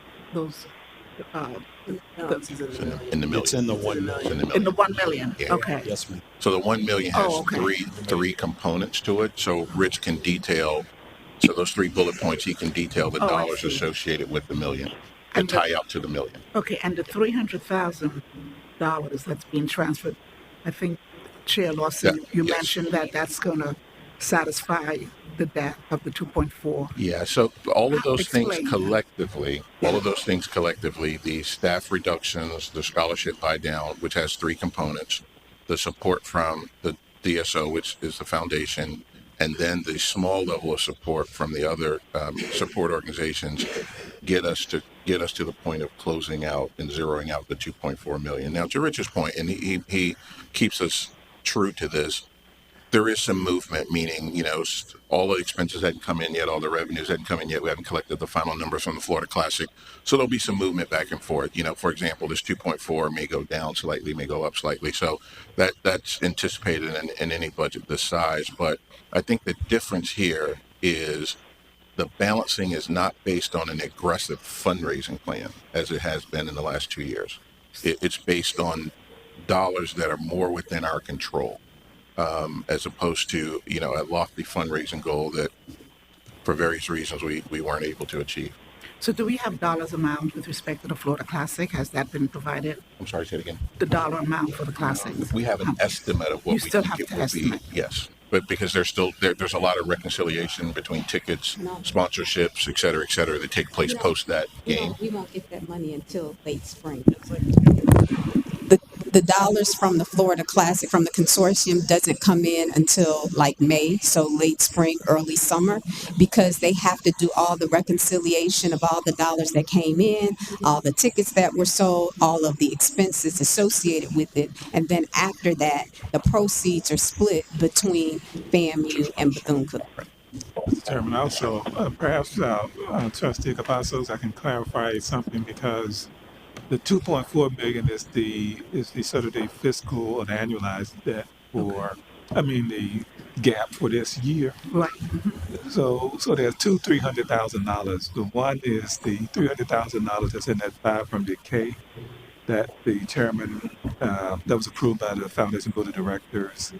We have, however, over time accumulated, where we made the transfers from auxiliaries in the past.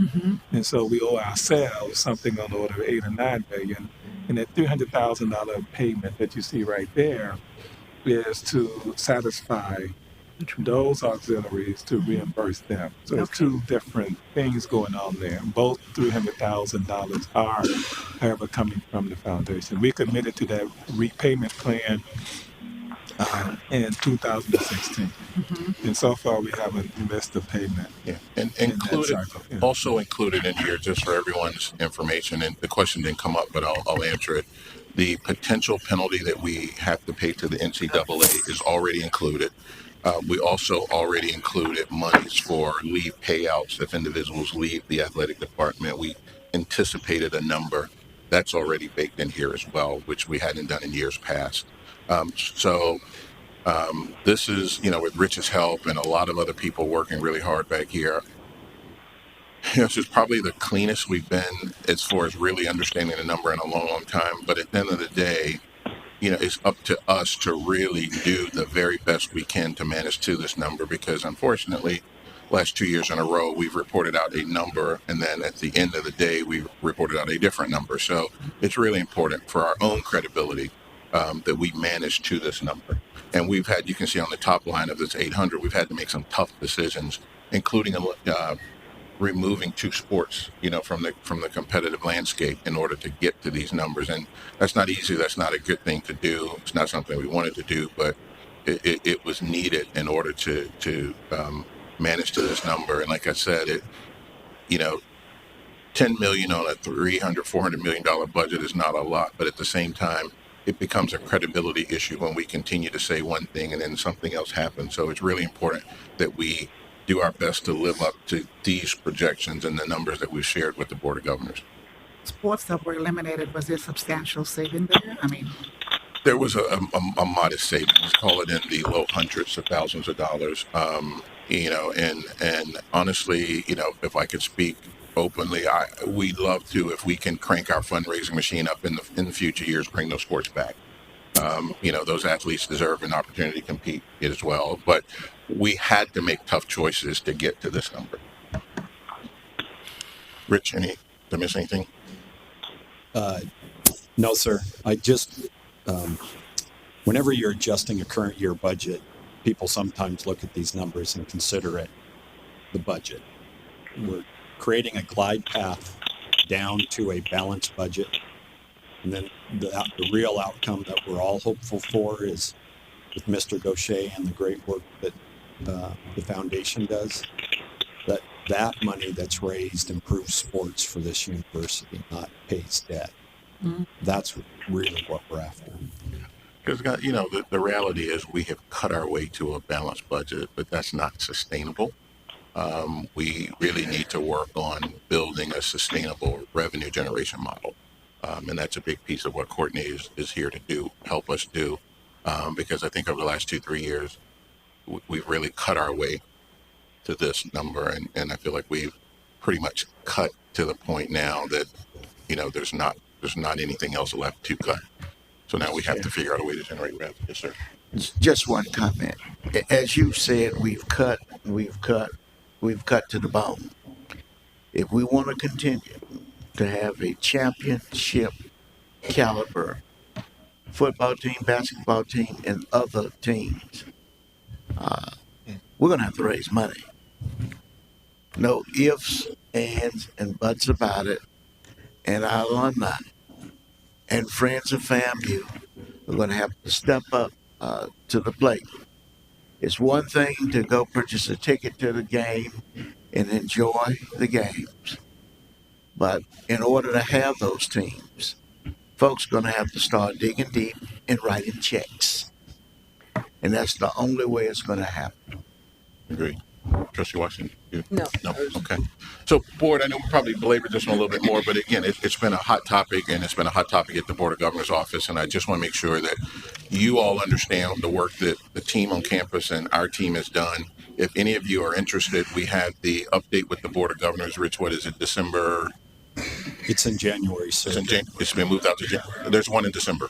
We have our call. Our call with the Board of Governors. Yes, sorry. We have a call with the Board of Governors staff and Chair Serio. So we do that every month, and we'll give everybody around the board the dates of those. If you're interested in listening in, we provide the Board of Governors, along with the audit chair from the Board of Governors, Governor Serio, an update on all of the above once a month. So we want to provide full transparency, but again, it's just really, really important. And I know Courtney understands this, and I know Rich understands this, that we do our best to live up to these projections. Yes, sir. You good? Okay. So with that being said, are there any other questions or issues for this committee? I don't want to belabor it more than we have to. Good job. All right. Thank you. This committee is officially adjourned. Why don't we take 15 minutes and then come back with our next committee, since we're running a little behind schedule, unfortunately, but give everybody an opportunity to grab some coffee and make a quick phone call, etc. Oh, did I get us back? Okay. That's always good.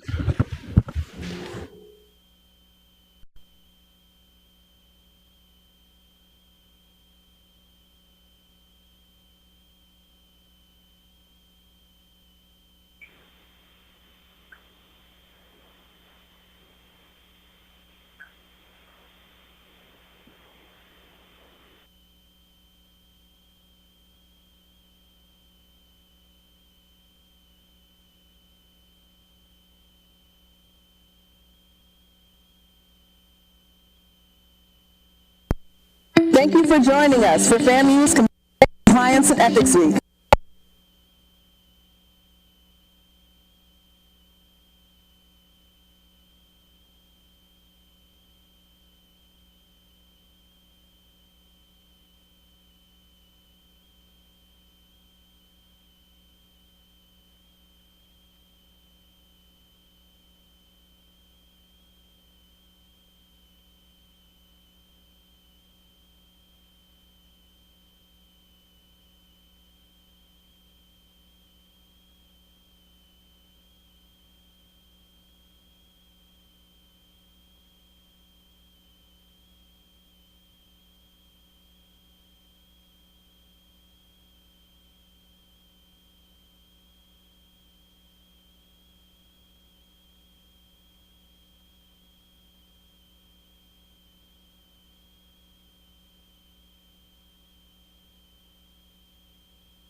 Okay, good.